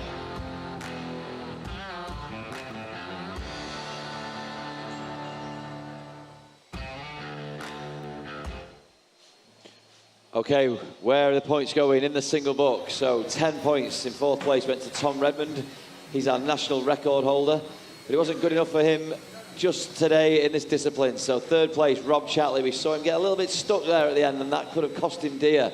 But he still gets 12 points nevertheless. Second place, great run from Graham Turner. Oh, yeah. 14 points and 16 points. The full fat goes to Glen Penlington, and he is really hitting his stride now. Yeah, he wants that top spot again. Okay, so the overall standings cement Glen's position at the top, 48 points. Closely followed in second by Rob Chatley. He has 43 points now. And then it's Graham Turner, currently in third place with 36. Now, Troy, we talked about there, Glen hitting his stride, hitting form at exactly the right time. He is a big game championship player. Absolutely, and I mean, he is doing everything that he needs to do today to stay atop the leaderboard. He's consistent, he's fast, and he is very, very good. So I mean, it's still all to play for with the springboard still coming up, that they're setting up for on the stage behind us, but he is right there among the best. Speaking of the best, tomorrow we do have the Women's British Championship on this stage here. Let's take a quick preview of what we can expect from these ladies in tomorrow's competition.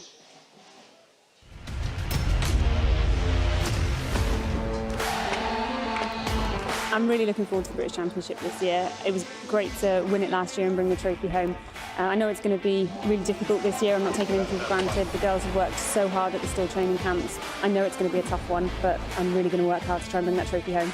You are in for a high-octane treat. Chainsaws, axes, it's all going to go off on this stage.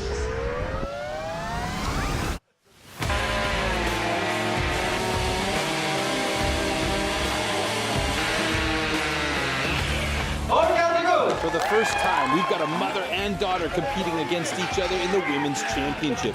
Who will earn the bragging rights in the Aerosmith family this year? Super excited. All the hard work, all the training, all that matters is this very moment right now. Unbelievable! Another national record falls by the wayside. That's 2 in a day. They will be absolutely delighted with that. Superb putting. In third place, Libby Aerosmith, Martha Paletti, our new champion, Justine Narusa! It's very overwhelming feeling like when you've been wanting so much and you got it. So probably hasn't kicked in yet. But to come to the top this year and compete alongside all my friends, it's been fantastic. I feel pretty great.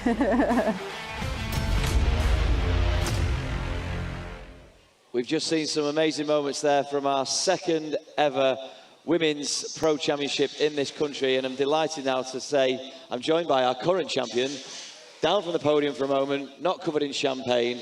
Great to see you, Justine Narusa. Justine, congratulations once again for your title win last year. How's the training been going, and what's the game plan for tomorrow? Thank you for having me. Obviously, it's a pleasure. Game plan, win it, obviously. Win it again. And how are you going to go about that? What's the training been like? Obviously, I'll try my best just to do all the events as I need to. Just keep my head in the game and just do all the events and make my family and friends proud. Incredible. Justine, you've had the opportunity to train with all the other ladies that are competing with you tomorrow.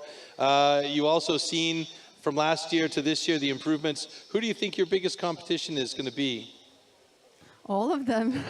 All of them. The ladies are, stepping up and, trying to, be on the stage of the Europe and the world. So I'm very proud of. So it can be anyone's game, but, I'm chasing them as well, so.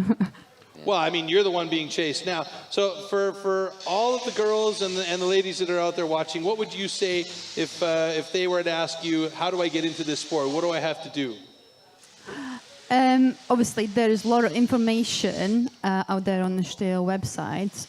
Obviously, it's a good place to reach out in the first place. And obviously, like I think you mentioned there's there's clubs throughout the UK. So obviously, Facebook, internet, and you'll see anything popping out. And obviously, if anything, reach out to me and I can just point in the right direction.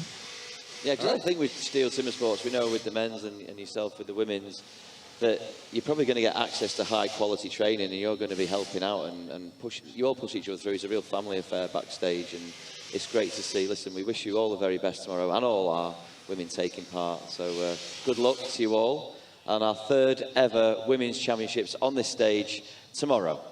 Bring it on. Make sure you join us.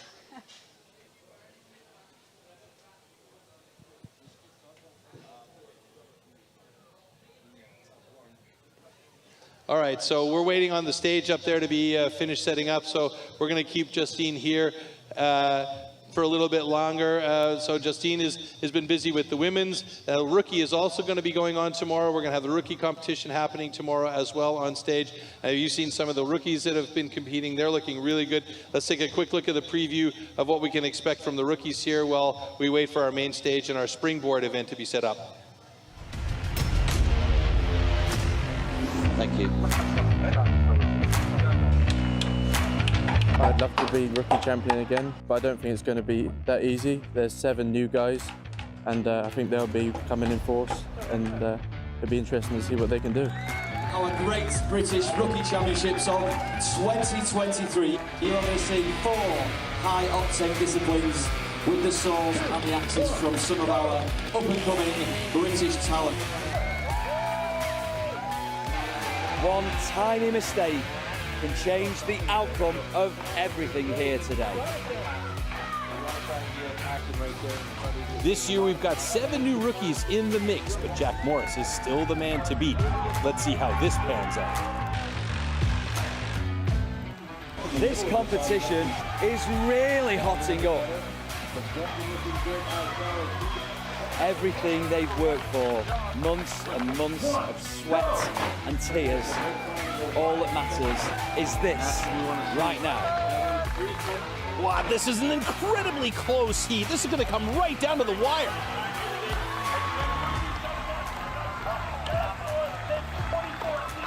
The winner, the champion for 2023, Jack the Hammer Morris! I can't quite believe it, to be fair. To get that second title is just unbelievable, really.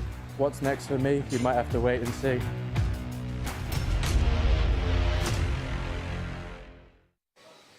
Okay, we've got more champions joining us in our STIHL studio now. Jack the Power Morris. Jack the Rabbit, Jack Rabbit, Jack the Hammer. Pick a name. Jack the Hammer, I think. The Hammer. Well, we've seen some hammer-like stuff from you in recent times. You are the holder of all rookie records right now, and I know you won't rest on that. You are ready to go and primed for tomorrow. Yeah, I'll definitely be looking to make the records even quicker, and I'm feeling pretty good for it as well. We're not looking to push you here, but when are you looking to make that step up to pro level?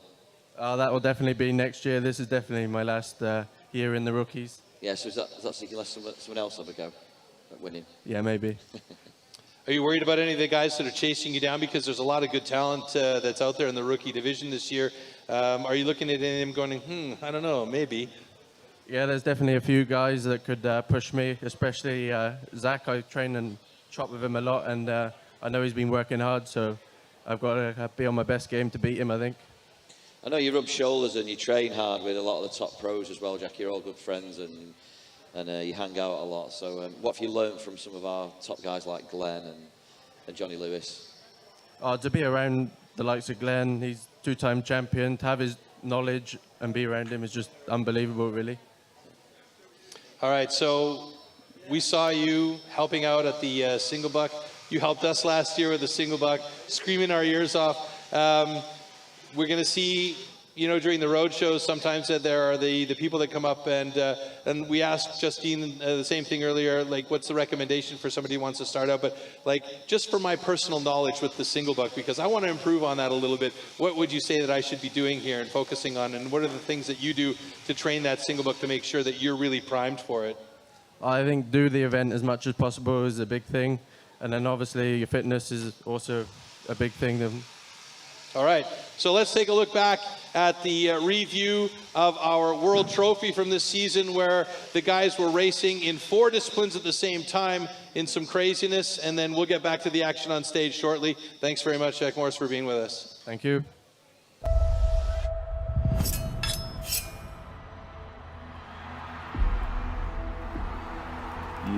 You got to put together less than a minute sprint to be in the top placings. But then not just do it once. You got to do it 5 times. The World Trophy is the toughest one physically. Who doesn't want to lose? Who's willing to push themselves past the point where it's comfortable? Het is definitief de härteste vorm van Timbersport die es gibt. Sometimes I tell to myself, who asked me to do this? because believe me, it's very, very hard.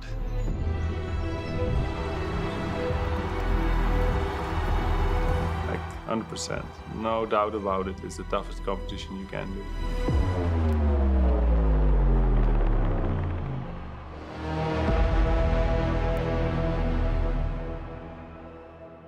You got to push past the pain, and you know, pain is only temporary.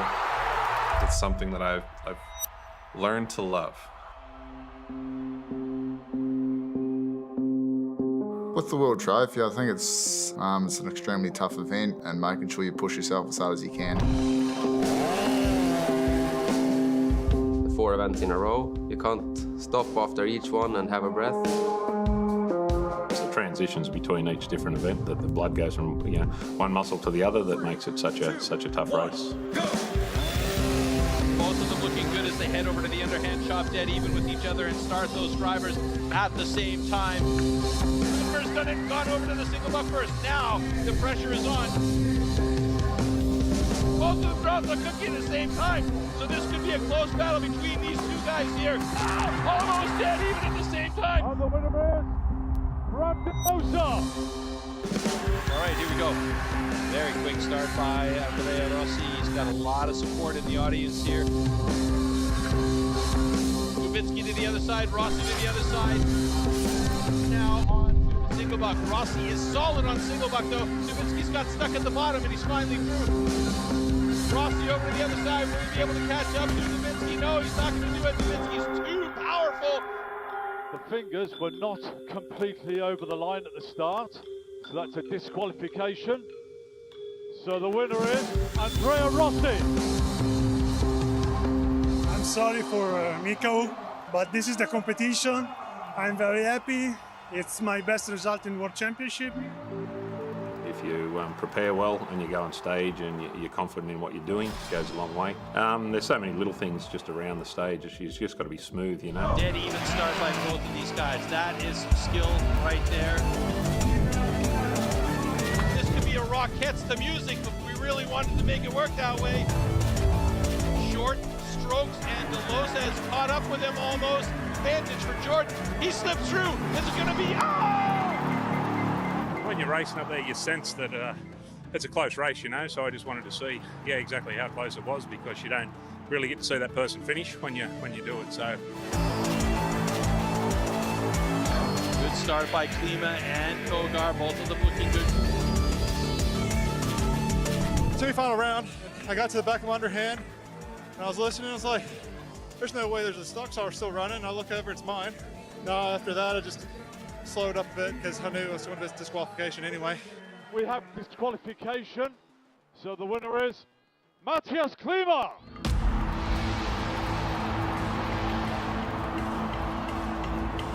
The key to winning the World Trophy is just pure grit. You got to dig deep into the last moments. You know, you got to want it. Who make the difference in the trophy is the mind, because you must be absolutely on the focus. How much can you push your mind, and how does the body follow? Brad DeLosa going up against Matt Kogar in this small final. Kogar cutting hard and fast, moving over to the other side. Matt Kogar looking good as he is almost at the bottom. Big bow on that mystery whip. It's hit for both of these guys. Who's going to drop the first and take third place? It's going to be Matt Kogar. Matt Kogar takes third place in the competition. He will be your bronze medalist. And Got the understanding of what it takes and how hard it actually is, the toughness it takes during the events and in between the rounds to sort of get yourself up for the next event. I think that sort of certainly helps me. This was the unexpected heat of the day. No points, no double points, no triple points. I love it, not the round system. You have to just go head to head and KO the other one. Here we go. It's the final heat here. He's got a good cut there as he heads over to the underhand chop. This is going to be a tight one here. Jack Jordan is very fast with that axe, but Matthias is definitely keeping up. We all come here to win, so I guess it comes down to who makes the least mistakes and performs the best on the night, yeah. I'm going for a win. I'm probably not the most favorite, but going for the win, that's the mindset. And now Matthias Klima joins him on that single buck.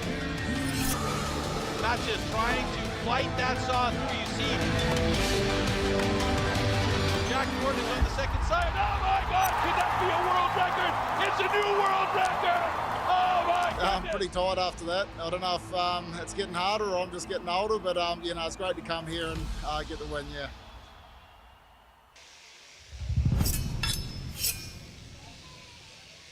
All right, we saw a little glimpse there of the incredible tension, the incredible atmosphere at Timber Sports around the world. Troy, you're lucky enough to go all over the place with Timber Sports, and you must have seen some incredible things, some great atmospheres. I mean, the atmosphere is amazing. No matter when or where you have a STIHL Timber Sports event, if it's a local event, if it's a national event like we have here today, or if it's an international event like the World Trophy, or what's coming up, the World Championship at the end of the season, the atmosphere is always electric.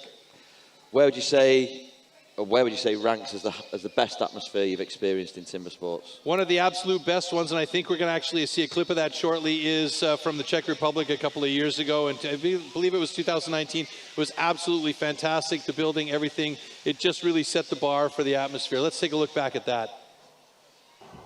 It comes down to Mitch Argent and Shane Jordan battling hard on the standing block. Who is it going to be? Is it going to be Australia or New Zealand?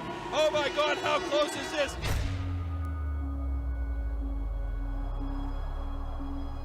And it's Australia!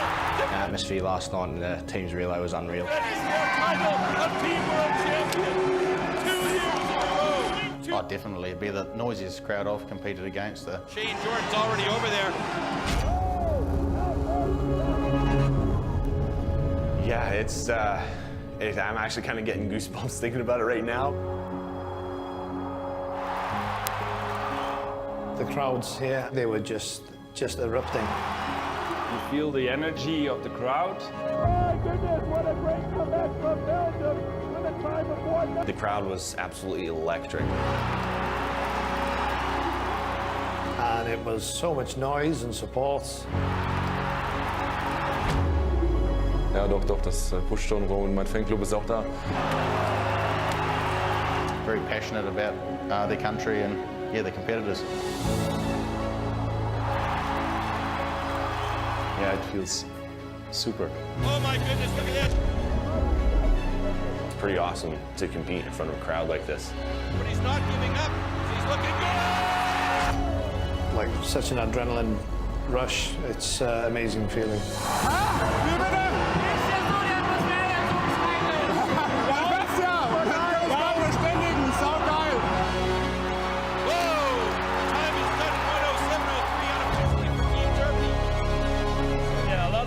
They make a lot of noise, and that's good for our spirit. It's going to be the Czech Republic, and the crowd goes bananas. It's absolutely extreme here. Unhört.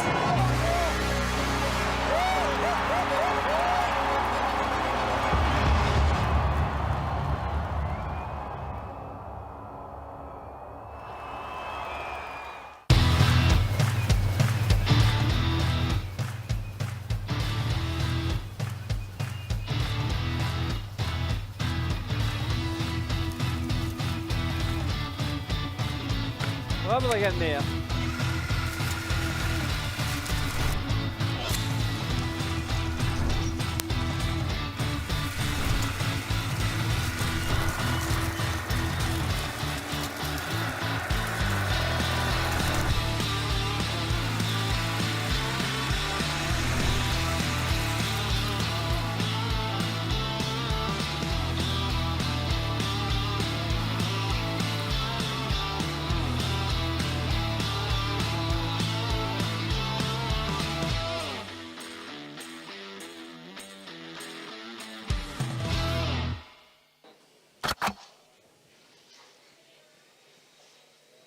Troy, this is our penultimate discipline, the springboard. This is a real leveler. Precision, technique, strength, you've got to have it all in this one. Yeah, you really do need everything in the springboard. It is absolutely essential to be good here.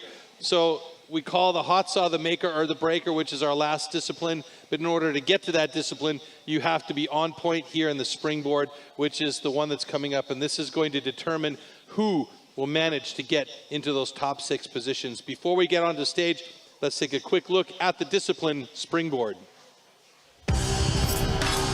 Springboard.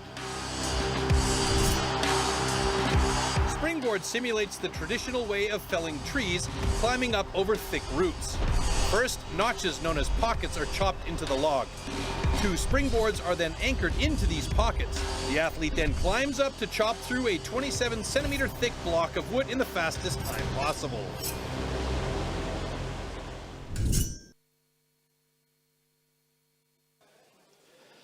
All right, so the stage is being set for our springboard. Heat 1 will be Andrew Gosling and Tom Redmond. Johnny Lewis and Graham Turner go off in Heat 2. Joe Groom, George Spencer in Heat 3. And then the ultimate battle, Rob Chatley in Heat 4 with Glen Penlington. Glen currently sitting top of our leaderboard, and he is the national record holder in this very event. Heat 1 sees Andrew Gosling and Tom Redmond take to the stand. They will take to the tree.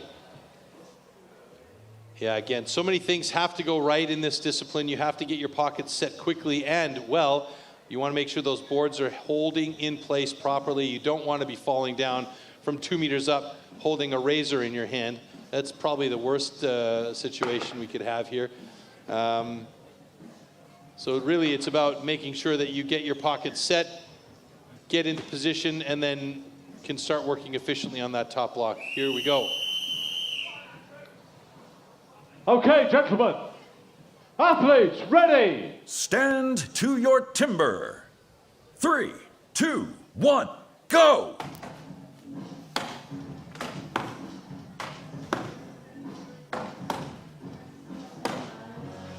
That's a 6-hit pocket for Tom Redmond as he gets that first board in place. No check at all. He's feeling confident about that. Got good angle on the board as he gets up there. Andrew, meanwhile, still working on that bottom pocket, so that's going to be something that's going to cause problems for him if he doesn't get that board in place and start getting up on top now. Tom doing a little house cleaning there. Give him a toothpick to clean up the rest of that stuff out of there and get that board in place. Setting that second board. This is the all-important board for Tom. Leaning on it, making sure that tooth does get purchased. He's going to reposition. He doesn't feel right about it. That one looks better. He'll step up on there, add a little bit of weight, give that tooth some grip, and now he'll start working on that top block here. This is a real important part now. Tom's got a good flat board, but he doesn't seem to be feeling super confident in it as he's not stepping all the way out with that back foot. So he's really using a lot more of his shoulders to do the hitting, and that's going to get him tired really fast. But he's looking good so far as he's chipping out some fairly nice pieces from that top block. Andrew's got that board flat in position already, so I believe it's going to sag fairly significantly once he does get out on there. He needs to feel good about that, so he's probably going to stay close to the block as he gingerly tries to get his axe free. Meanwhile, Tom, well deep into that first side. He should switch over to the second side fairly quickly, and here he goes. The awkward angle over to the other side, checking the time as we get down to the 1:40 mark here, and he should be through there in 2 or 3 more drivers. He got deep enough on that first side to give himself some space, but he's got a sticky block there as that axe keeps getting stuck in there. He's got to wedge it out. You got to be careful that he doesn't wrench that block off the top, though, as one more driver will do it. And 1:57.88 for Tom Redmond. Now, Andrew Gosling's got the trouble of being in the 2-minute mark here and starting to work on that top block. There is a time limit of 2 minutes 30 seconds to complete this discipline, and if he does not make 2 minutes 30 seconds, then it is a DQ for time out, and that board is sagging significantly here now for him. So, you know, he probably is not going to get there at the 25-second mark here. He's got good hits, though. He's got some nice chips coming out of that block. He just didn't get up there in a quick enough time, and that is unfortunately a DQ for time limit exceeded for Andrew Gosling. So Tom Redmond gets a 1:57.88. That's the time to beat at this point. Andrew Gosling with a DQ for time limit exceeded.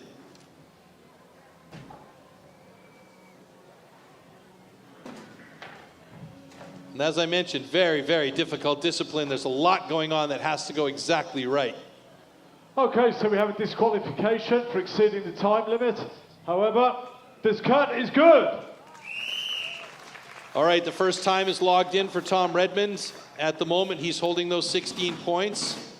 How long that will last is anybody's guess as we take a look back at the start of them setting their pockets for this first board here. You can see Andrew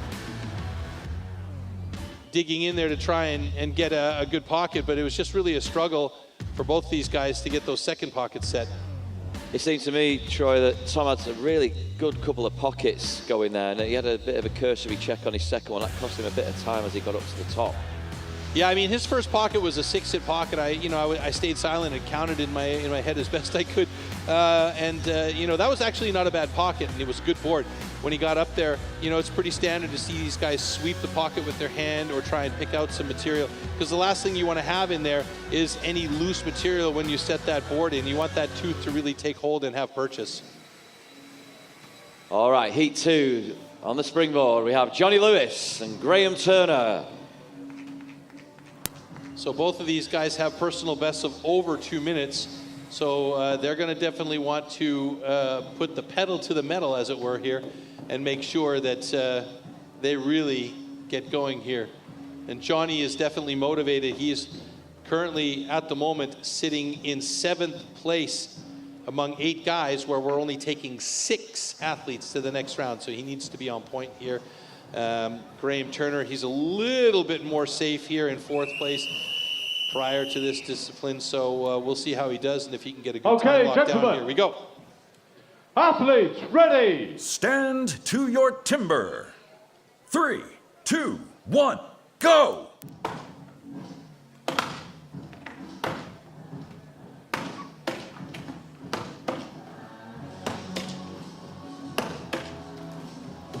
Seven-hit pocket for Graham Turner.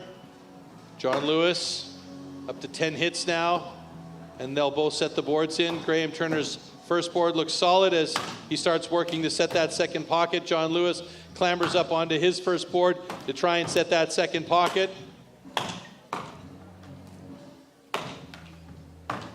One more driver there, maybe 2 for Graham. And John's got a good second pocket there set. Does a little bit of house cleaning, quick lean on it to make sure he's got himself set, and he is up onto that second board. Looks like he's feeling good with that back foot well out deep, and he can use that power now to really get into that board. Graham, meanwhile, up on his second board. His board looks very good as well. He's got that foot at the very back. So now they really have to give it some gas to get through that top block here. Johnny looking good, some nice big chips coming off of that block as well. And he's got plenty of power up top, and he seems confident. Oh, but his board is sagging a little bit, and now we see that it hopefully won't be slipping out. It is just sagging there, but that's a rough position because he's got to step forward and use more power from his upper body. The board for Graham Turner looks pretty good, though, staying in position solidly as he is trying to cut deep on that first side. Johnny's shimmying forward on his block, and Graham's is now starting to sag a little bit as well as we come to the 2-minute mark here. Coming in on it. John moving to the second side of his board, or his block at the top, trying to get through. Graham Turner still working on the first side. The awkward angle for John Lewis as he just passes the 2-minute mark here. Graham Turner moving over to the second side. Oh my goodness! The board goes out and John goes down. It looks like he's okay though. He's standing up right away. So he gives us a wave to the audience. He's okay, he's okay. That is a tough situation. Graham's cut through on both sides here, but he's gone back to the first side to see if he can get through it. He didn't like that awkward angle at the backside, and he does do it in 2:25.93. And that's gonna be a DNF for John Lewis as that whole piece of the tree actually exploded out. And that means they're probably going to need to replace that stand. The most important thing, though, is that John is okay. John, give us a wave if you're okay, buddy. Yep, there you go. Yes, Johnny.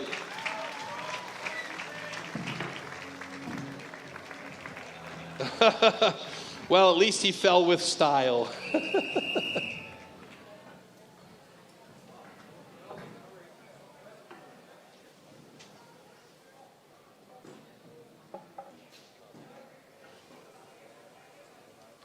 Okay, so we have a disqualification, didn't finish, however. This cut is good.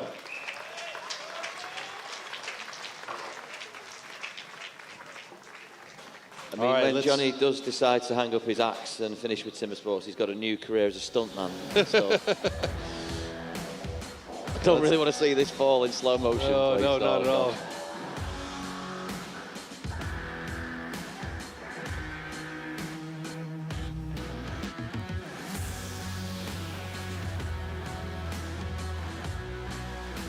All right, taking a look here.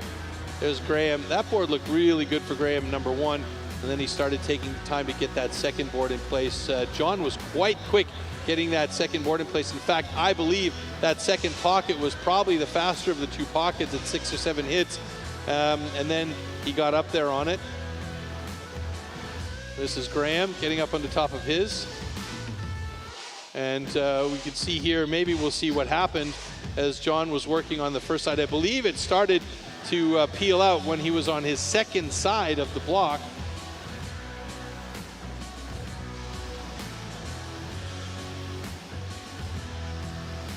And you can see John stepping forward on the board there because it was sagging a little bit.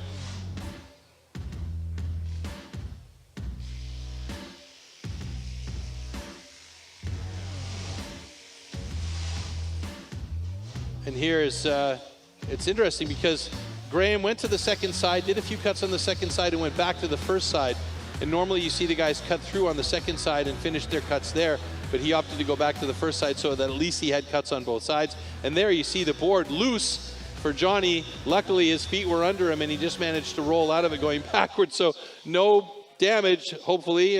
He gave us a wave afterwards to make sure that we knew that he was okay, but that's a heart-pounding moment when you're up 2 meters above the ground with an axe in your hand for all things, you know? Yeah, luckily no lumberjacks were harmed in the chopping of the springboard.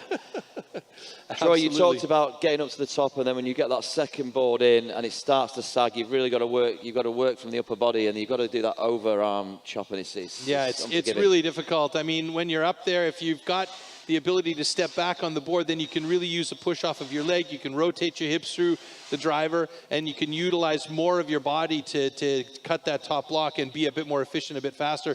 When the block starts, or when the board starts to sag, you move forward on the board, so you're closer to the block. So if you were the block, that's me trying to hit like this instead of trying to hit from way out here. So it's a big difference. So if you can get a really good top board and have your position exactly the way you need it to be so that you can feel confident with your back foot farther out on the board, then you're more efficient with your drivers against that top block, thereby being a little bit faster. Yeah, and do you think this event suits the smaller guys, the thicker set pocket rockets? Yeah, it's safe to say that, but there are big guys that are very good at this event. And I mean, we've seen that throughout the history of timber sports, in particular steel timber sports. There are Austrians, there are Polish guys, there are Dutch guys, German guys that are big boys that can crawl up those boards. They look like cats when they're moving around on those boards, and they're very confident. And it's just by virtue of having a really good pocket and making sure they're in a good position. So it's not necessarily just the discipline of a small man. A big man can do it. He's just got to be a little bit different in how he sets his pocket is all. Okay, really interesting. Thanks for your insight. We've got two of our championship contenders to come in Heat 4, which will be Rob Chatley and Glen Penlington. Before that, we've got Joe Groom and George Spencer, two markedly different athletes in style. They're coming up in Heat 3. But as we settle the stage, we're going to go to a short commercial break to show you some of our STIHL products. If you're after a cordless chainsaw that's lightweight, simple to operate and packed full of useful features, the new MSA 60 CB or MSA 70 CB fit the bill.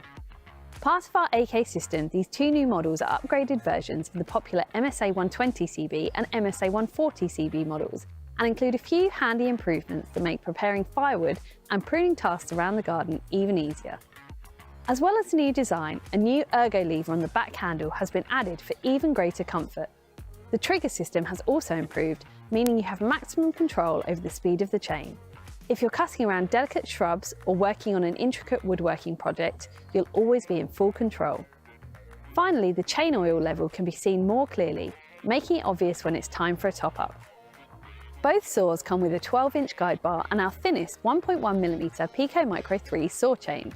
As well as being energy efficient and low vibration, this chain also produces a super smooth finish on the wood, making it ideal for woodworking projects. It's important to keep the chain in good condition. For effective sharpening, we recommend the 2-in-1 Easy File as it's easy to use. The file sharpens the cutting tooth and files down the depth gauge at the same time, so it produces a great cutting result every time. Tensioning the chain can be done without any tools using the quick chain tensioning system. Simply lift the lever, loosen the sprocket cover and turn the thumb wheel to loosen or tighten the chain. As well as being lightweight, the central positioning of the battery means the MSA 60 and 70 are well balanced and compact too. The rear handle has a rubberized coating for grip and the quick stop chain brake is within easy reach of the front handle. So what's the difference between the MSA 60 and MSA 70? The design of both are similar, but the MSA 70 is the more powerful model. The MSA 60 is recommended with the AK20 battery, whereas the MSA 70 is recommended with the AK30 and has 25% more cutting performance than the MSA 60, allowing you to get the job done even quicker. You need to use the AK30 to get full power from the MSA 70. All our AK batteries have a charge level indicator, and the battery transport position means you can move the saw around the garden without the risk of the battery falling out or the machine being live. Thanks to the versatility of the AK system, the battery can be popped out of the chainsaw and used in a wide range of other tools such as grass trimmers, mowers, blowers, and many more. Maintaining a cordless chainsaw is significantly easier than a petrol machine. For the best performance from your machine, always keep the chain sharp, keep the chain oil topped up using an oil such as our Forest Plus chain oil, and keep the underside of the sprocket cover free from sawdust buildup. Replacement chains, guide bars and chain oil are all available from STIHL approved dealers. Always read the manual before using any chainsaw and make sure you use the correct personal protective equipment. With a cordless chainsaw, you should be wearing cut protective trousers or chaps like these, chainsaw boots or wellies, eye protection and gloves. If you're cutting branches that extend above head height, we'd recommend wearing a helmet too. To find out more about our AK system cordless chainsaws, please visit stihl.co.uk or your nearest STIHL approved dealer.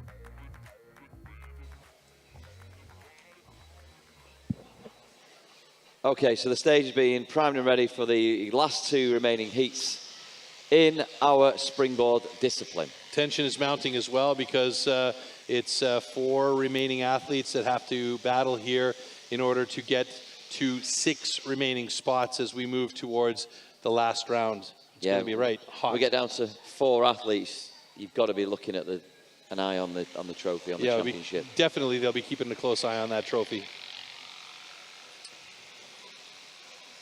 Okay, so we have a World Championships to look forward to. Not only a trophy on the line, a place at the World Championships, Troy. Yep, absolutely. The World Championships coming up the 8th and 9th of November in Toulouse in France. And just to give you a little taste of what you can expect from that, let's have a look at this quick teaser.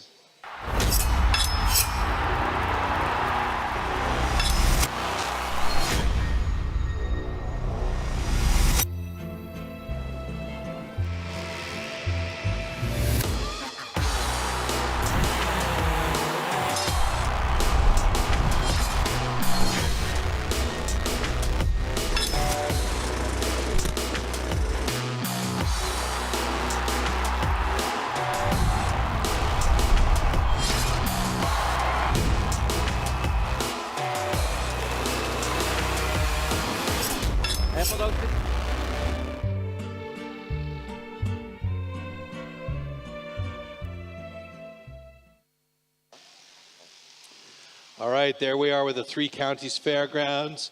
The bumper cars in the background. I used to love that as a kid. Actually, I'm still a big kid. I love that. It's super fun having a good time on those things. The Ferris wheel. I think the fair has grown this year, hasn't it, from last?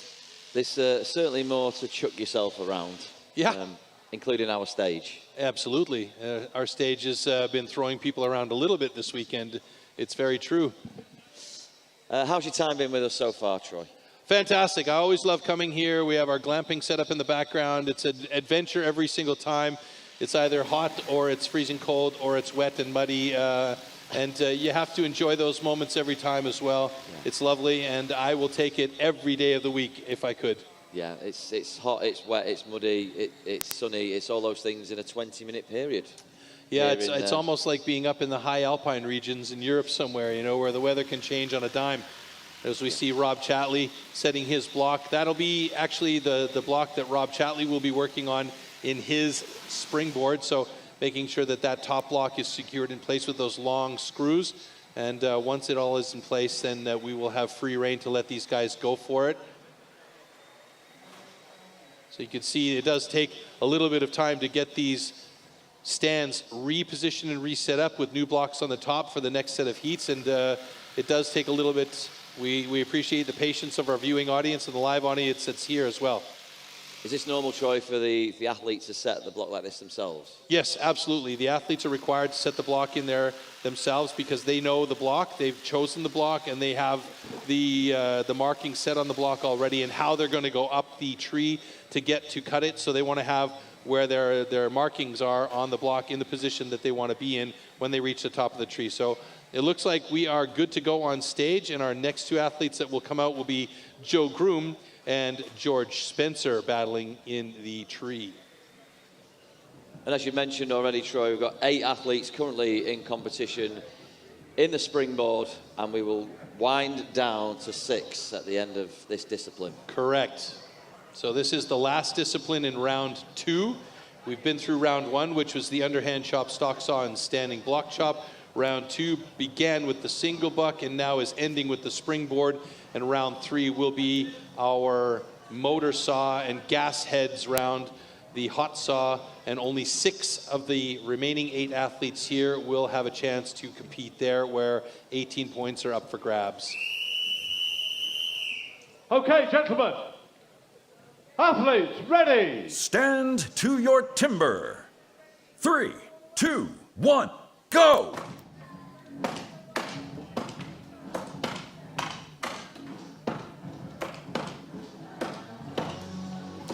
That's an 8-hit pocket for Joe Groom. That's about 10 hits for George. Joe's got a good board. He feels confident up there by the looks of it. George as well. He got up there quick.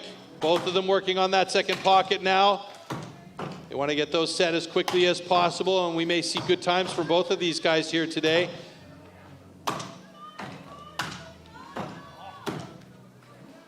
Joe doing a little house cleaning with his fingers. George still looking for the position, and both of them put their axes up high and set their second boards at about the same time. Who's got the solid board will be up there first. It's going to be, Joe's not feeling 100% there.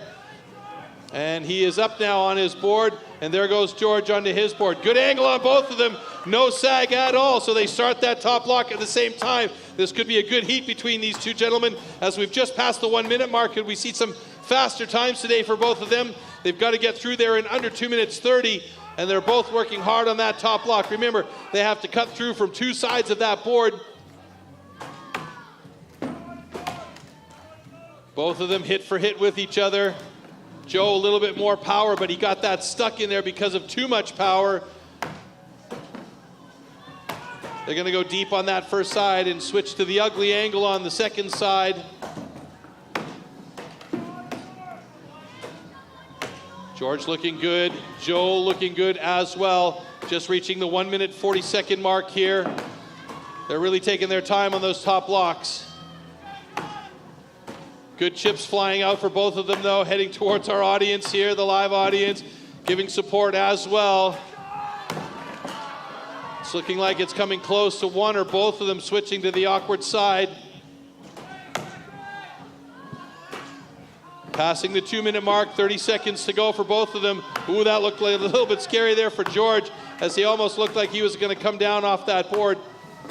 Both boards still looking good for them. Joe is on that second side, and now so is George.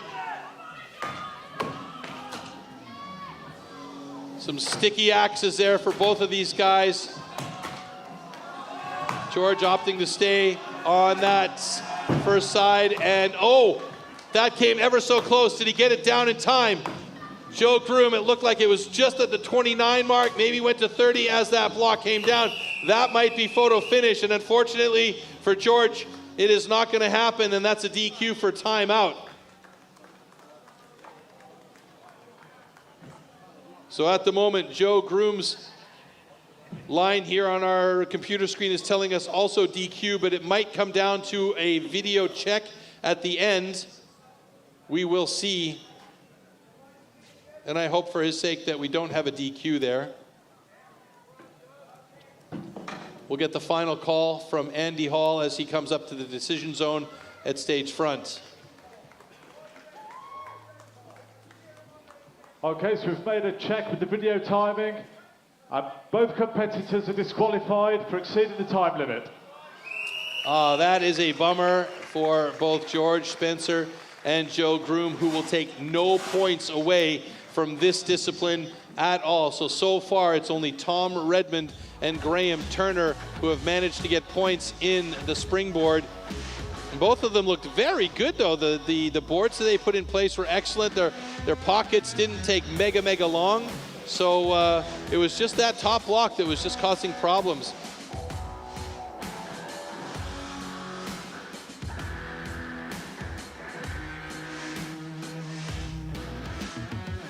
This is George setting his second pocket, and you can see a little bit of a check by Joe, and then he gets up on top of there. George was right there with him. Both of them looked really confident on their boards. They were both right out to the back end of their board, so they looked clean and solid up there as they were going on that top block. It was too long on the top block.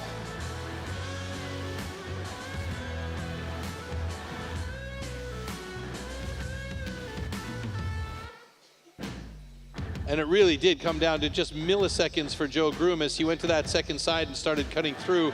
And then right there, it was just over the time by the slightest amount. And unfortunately for him, when they did do competition control center check, it was over the time. Okay, the final two athletes in our springboard discipline at this year's British Pro Championships 2024. Before we get 8 athletes down to 6, we have former champ Rob Chatley and the reigning 2-time champ taking the stand, Glen Penlington. So you asked me earlier about you know, the different body sizes and the advantages here, and you know, here's a perfect example of two guys that are very adept at this discipline, and both guys have absolutely different shapes. You know, Rob is a big, strong man, gentlemen. and Glen is a strong man, but he is slighter. Athletes, ready! Stand to your timber. 3, 2, 1, go! Glen is our national record holder in this discipline with a time of 1 minute 3 seconds, and it's that cat-like agility I love seeing from Glen up this tree. Yeah, and Glen's already up on his first board. Rob is right there with him, though. I think that was about a 5-hit pocket for Glen, 6-hit pocket for Rob, setting those second pockets in position now. Wow, that was a quick second pocket for Glen. This is looking very good for him as he tests that board, gets that tooth in position, and now gets that axe moving on the top block. Rob's got his cleaned out, boards in place, and he'll step up onto there now and start working on that top block. But that was a great jump up onto that top board in under a minute for Glen Penlington, so he should be there fairly quickly through that block. Rob working on the top of his now. Both boards looking excellent for these two gentlemen. And this is going to be a determining factor about how many points go into the next round. Rob's got some big chunks hanging in the way. He does a little house cleaning up there as well. Glen Penlington, meanwhile, looking very good as he switches over to the awkward angle, and he'll go down, up, and start getting through that to get some material out of the way. Rob, meanwhile, still working on that first side.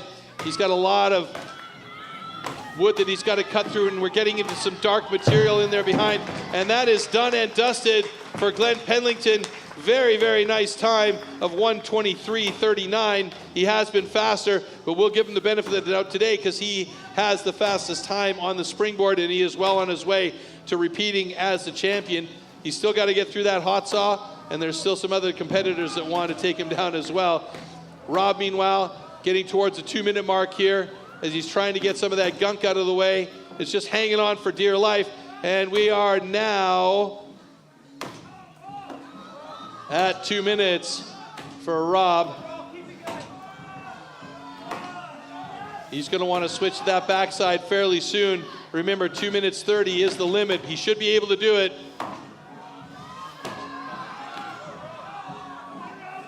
Yeah, he's on the backside now, so he's going to be working there with 15 seconds to go. Hopefully he can get that down in under the time. 10 seconds to go with a very sticky wicky axe.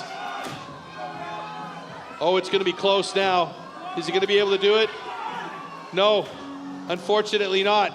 That is time exceeded for Rob Chatley, and that is going to be done, and he's going to drop that block anyway, and that's some disappointment right there. Those blocks at the top have been difficult all weekend long for all of our athletes, so kudos to the guys who have managed to get times on this springboard.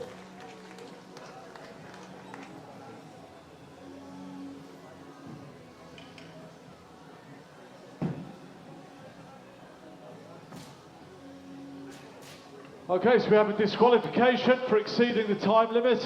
However, this cut is good. All right, so Glen Penlington with the fastest time in springboard, Tom Redmond with the second fastest, and Graham Turner with the third fastest.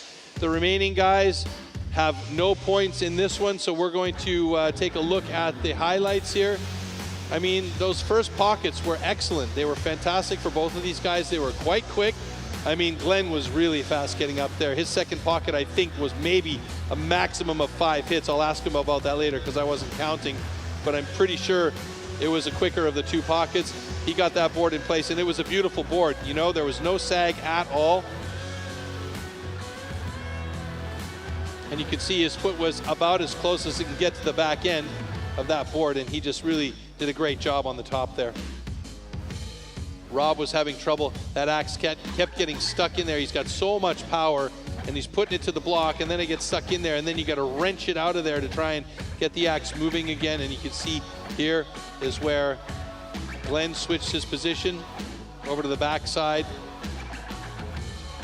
And again, not his fastest time, but under the circumstances, he'll definitely take getting a time here in this discipline. 1:23.14 for Glen Penlington, and unfortunately, you can see the disappointment right there as Rob pushes the board off. And let's take a look at the standings. Yeah, let's see how things have come out in the wash, and the points notch up a bit as well. There's 16 points up for grabs for the leader and the winner of the springboard discipline. Those 16 points go to Glen Penlington. Tom Redmond takes 14 points, and just about in the money with 12 points, Graham Turner. And that sets us up nicely now in our overall standings. Unfortunately, we're going to lose two athletes, Andrew Gosling and Johnny Lewis. Great performances today, but not quite enough to finish in our top 6, which we'll see Joe Groom, George Spencer, Tom Redmond, Rob Chatley, Graham Turner, and Glen Penlington proceed into the final discipline, the Hot Saw Troy. Now, interesting, we saw Graham Turner. He was about 5th place in the overall standings prior to the springboard. Because he did clock a time in the springboard, he has jumped up massively in the overall standings and now is currently sitting in 2nd place behind Glen Penlington and just ahead of Rob Chatley, who was disqualified in that last one. So it really can happen that anything can happen during this competition, especially with the springboard being the way it is. And now we've got ourselves wide open for the Hot Saw, where it's not necessarily all to play for, but some major mistakes can happen, and we could see another change in the overall standings at the Hot Saw. So it's going to be very interesting because the Hot Saw really is the maker or the breaker. Let's check out the tool and discipline and what it is about this that the athletes love to hate.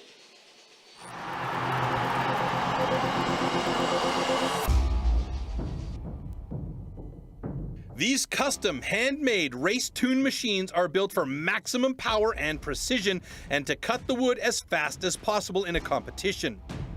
They are built with a 60 to 80 horsepower single-cylinder 2-stroke engine, often taken from a snowmobile or high-powered motorbike. The Hot Saw can weigh up to 30 kilograms and its chain rotates at over 250 kilometers an hour.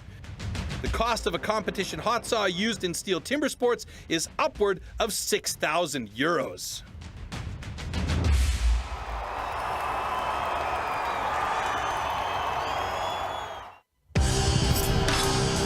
Hot saw. For the hot saw, power saws are called into action and the athletes have a space of 15 centimeters to cut 3 complete discs off a 46 centimeter thick wooden block. Jumping the start or cutting over the line will result in a disqualification.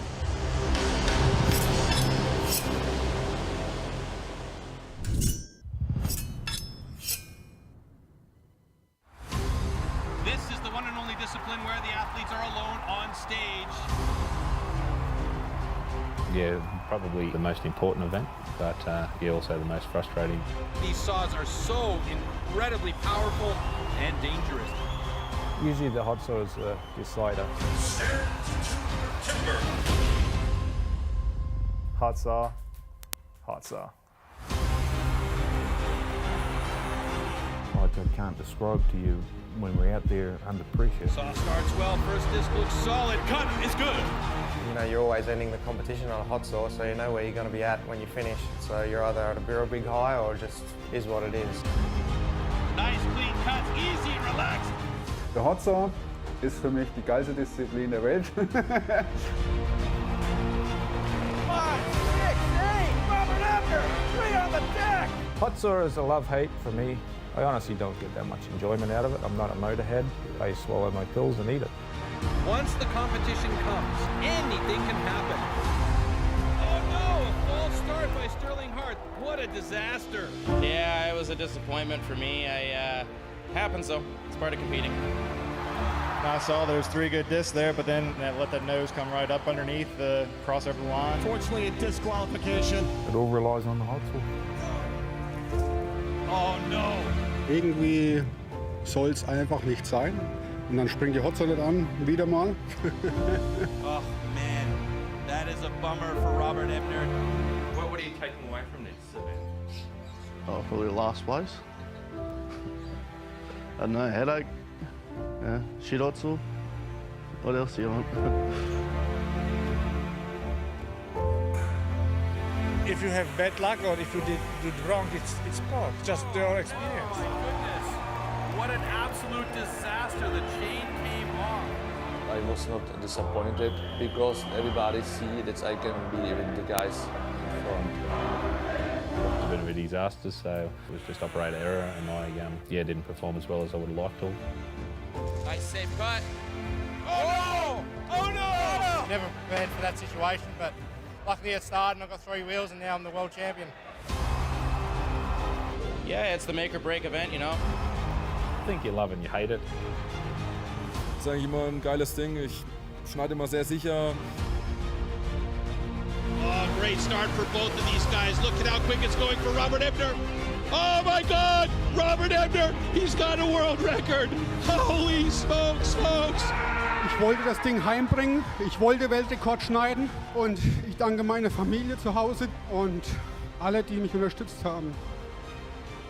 Just try to make 3 good cuts and no disqualification. The hot saw is where it's all one, so that's the best event.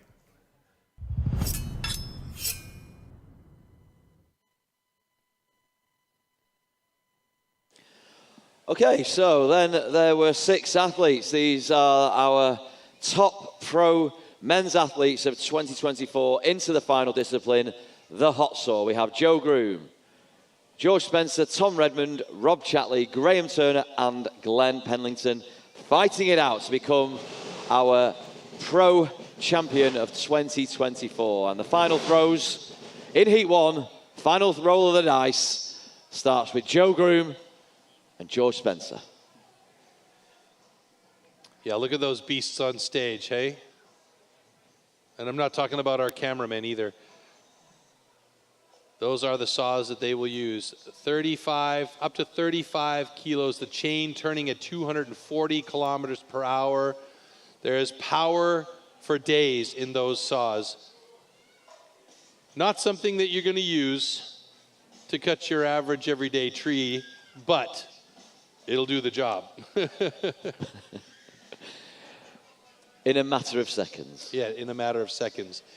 Now, each of these guys will have, a lot of the times, they will have their own saws, and you'll see the individuality in their own saws. So George Spencer's saw, you could see the yellow bar on it. You could see the angle of the handle he's got there is a little bit different. You could see the foot that he's got underneath it will place the saw in a different angle compared to some other guys. Okay, gentlemen, warm up your saws.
Athletes ready! Stand to your timber.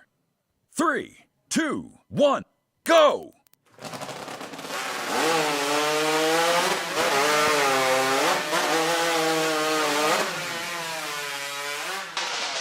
Ho! National record.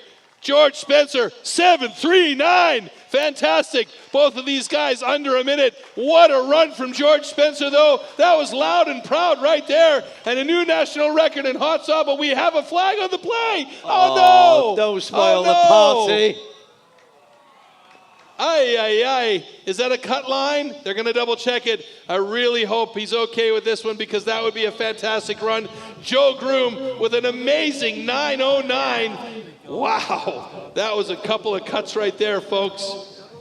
Let's see what the judges have to say here. Okay, so we have a disqualification for a cut line. However, this cut is good. Oh, man. A heartbreaker for George Spencer, who had a fast time, would have been a national record, but he cut over the line. Make or break. Make or breaker. That just broke George Spencer's heart. He could have gone back stage with 2 national records today and a whole load of points because that would have really propelled him up that leaderboard. Look at this cut. That first cookie, thin to win.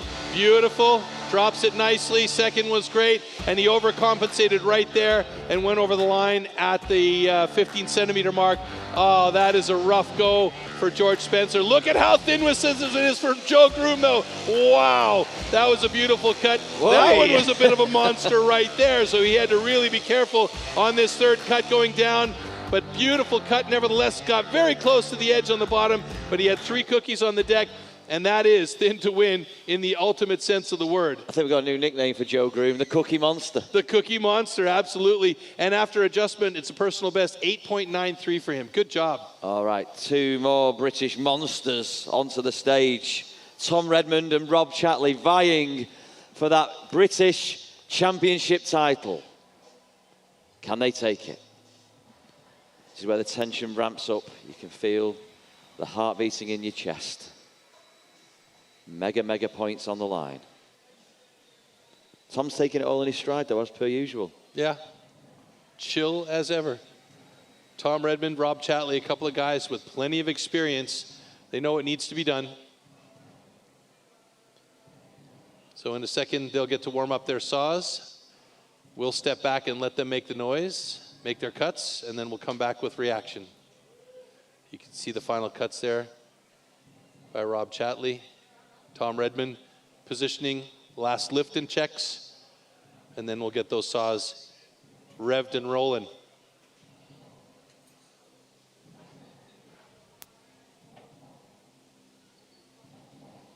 Oh, the tension is mounting, it's insane. Is that my heartbeat or the music?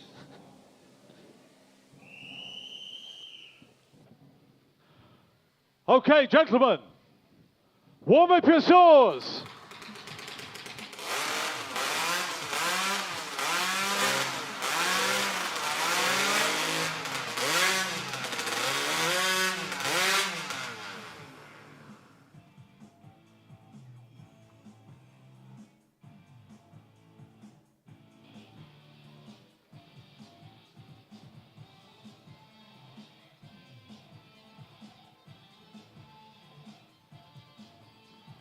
30 seconds.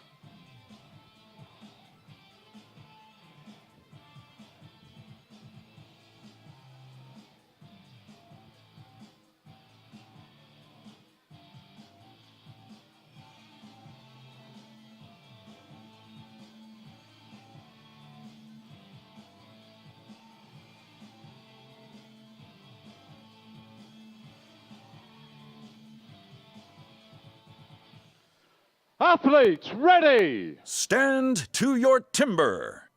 3, 2, 1, go!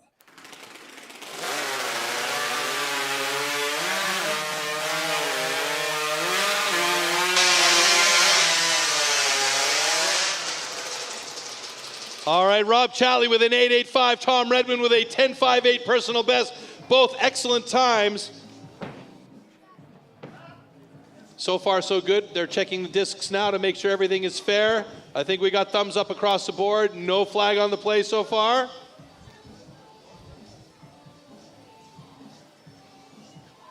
This is going to be really congratulations. Both cuts are good. There we go. Now this will be really interesting with Rob Chatley's time there to see if, come the final reckoning, that can propel him into first place. But Glen Penlington, our reigning two-time champion, is still to cut, and it's all on the line. The currency is cookies. If Glen can keep that steely determination and that focus in check, could he be our champion once again, 3 in a row? Absolutely possible. The only guy that can do any damage at this point, though, is Graham Turner, who is in that last heat with Glen. So we won't jinx the situation, but it is still a possibility for Graham Turner to have a championship title here, but he's got to get past Glen Penlington first. We can take a look at these cuts here from Rob Chatley. That was a beautiful set of cuts. Very well done, and Tom Redmond getting himself a personal best in that one as well with a 10.44. Great job.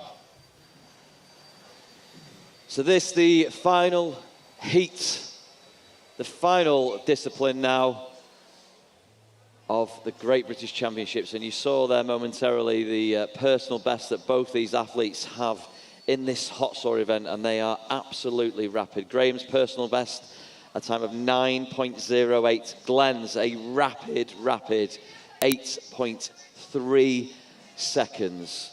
So we're expecting big things, we're expecting quick times, we're expecting noise. It's all to come here. The British title is on the line for 2024.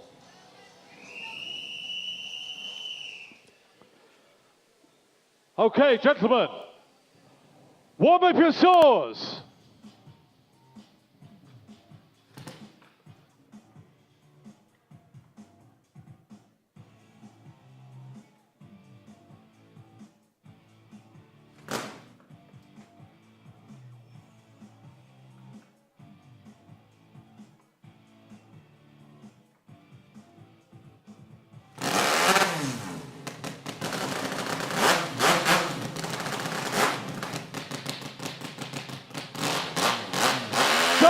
Seconds.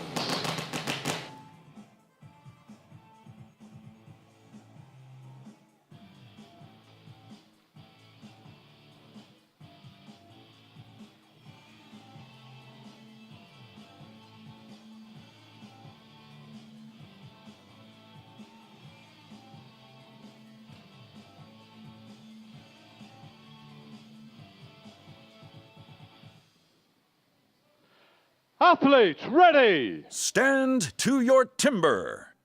3, 2, 1, go!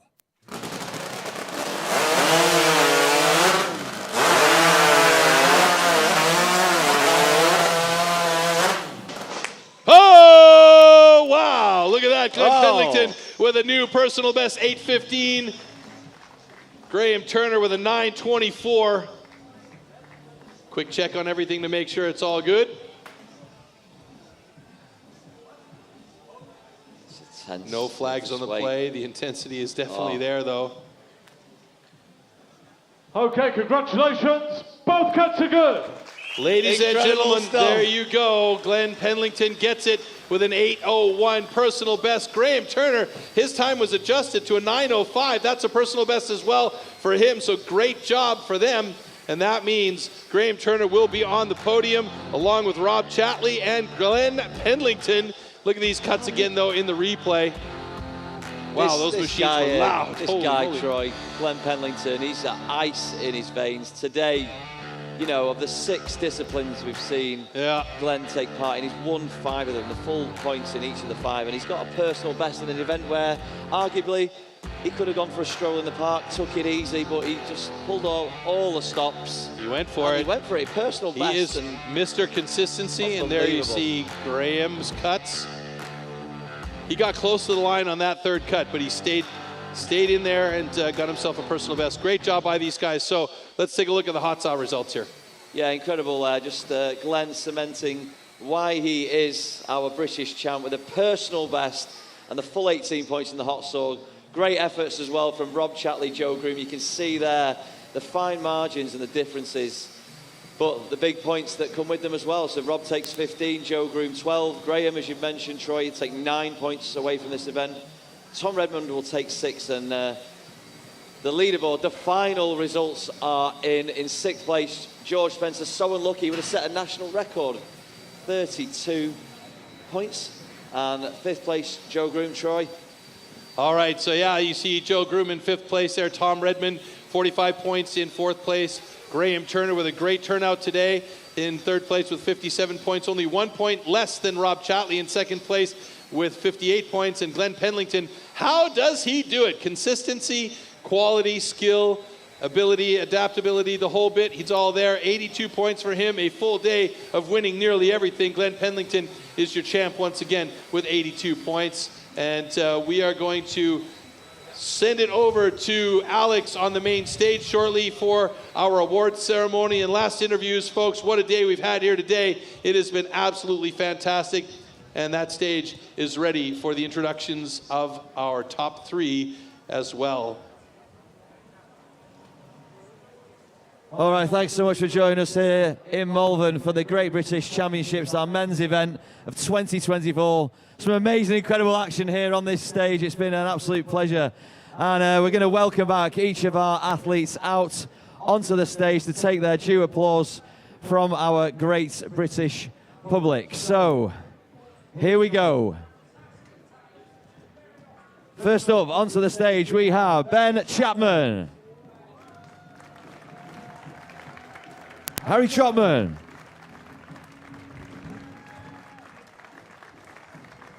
John Sunstall. Medwin Jones.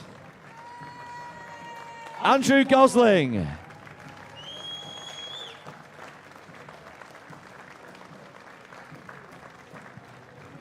Congratulations to all our athletes taking part today. Johnny Lewis. Good to see you back on your feet, Johnny.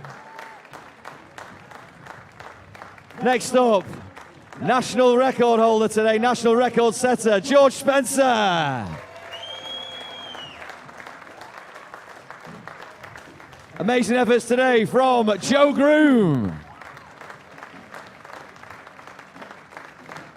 Now in 4th place today, wonderful, amazing achievements from Tom Redmond. And we are into our podium places now. Please give it up in 3rd place. And their medals will be presented by our marketing team from STIHL GB. Give it up for Graham Turner. Back on our podium in 2nd place today, our Great British runner-up, Rob Chatley. And our 2024 men's Great British champion, 3 in a row. The hat trick is complete. Mr. Glen Penlington.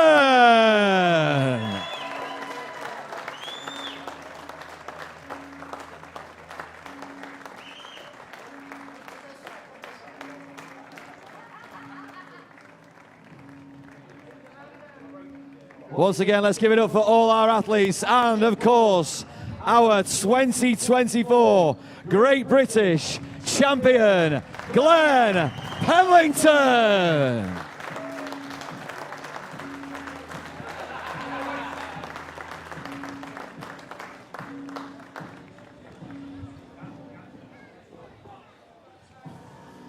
Okay, here's the fun part. And the wet part.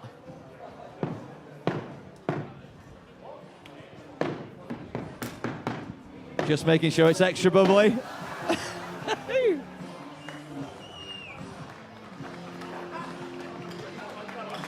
No, those guys won't be smelly later. I'm going to have to grab Glenn for interview now.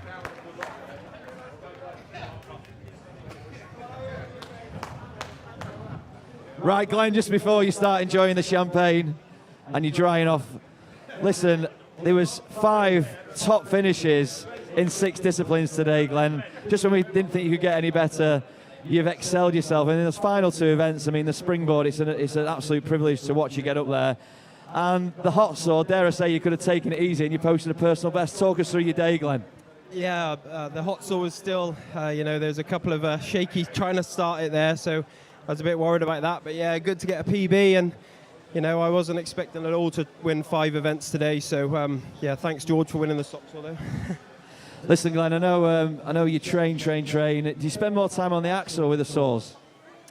This last 6 months, I've probably done a little bit more work with the saws, just trying to get those events a bit weaker. I've sort of known as someone that is better with the axe really, and then I've just worked on those other events a bit. So yeah, it's been good, and then yeah, we'll go on again. Yeah, you can definitely see the work's paid off. I mean, personal best in that last event. I can't express enough how impressive that was for you to post that. All eyes now on the Worlds in Toulouse in November. Thoughts ahead of that? Yeah, hopefully hopefully I can get to the top individual stage this time. I've got to be in the top 8 in Europe in that ranking. So hopefully I can achieve that this time. I think I've posted some all right times. We'll see how it goes. But yeah, hopefully I'll be a part of Team GB again, and we can do some good results again. I know chopping and sawing and timber sports is a massive part of your life. You've got family and loved ones here. Any messages to them? Because I know they've supported you all the way through your career ever since you were a nipper, picking up an axe for the first time. Yeah, big thanks to Dad. He's done the majority of my axes. He's been there. I was texting him backstage, going, "What do you think I should do here? What should I do here?" And he's always been there to support me. And my mum was cool, of course. Everyone can probably hear her cheering in the crowd. She's no, it's not a birthday. Their birthdays are Monday and Tuesday, so yeah. And good luck to Zoe and Georgia tomorrow as well. So they're competing in the ladies, and also Zach and Jack. They're like little brothers for me. So good luck to them as well. Yeah, incredible. It's a family affair. Listen, you are our champ 3 times in a row, my friend. Amazing achievement. We wish you all the very best, and worthy winner. And enjoy the celebrations this evening, Glenn. Thank you. Cheers, everyone. Once again, our Great British Champ of 2024. Round of applause, please, for the one and only Glen Penlington. All right, Troy. That culminates our Great British Championship 2024. How's it been for you, sir? Well, I got to tell you, it's been an awesome championship to watch these guys improve and get there's personal best dropping across the board. It was fantastic, and you can see how the action is stepping up every single time they get out there on the stage. So it's looking very good for British timber sports down the road.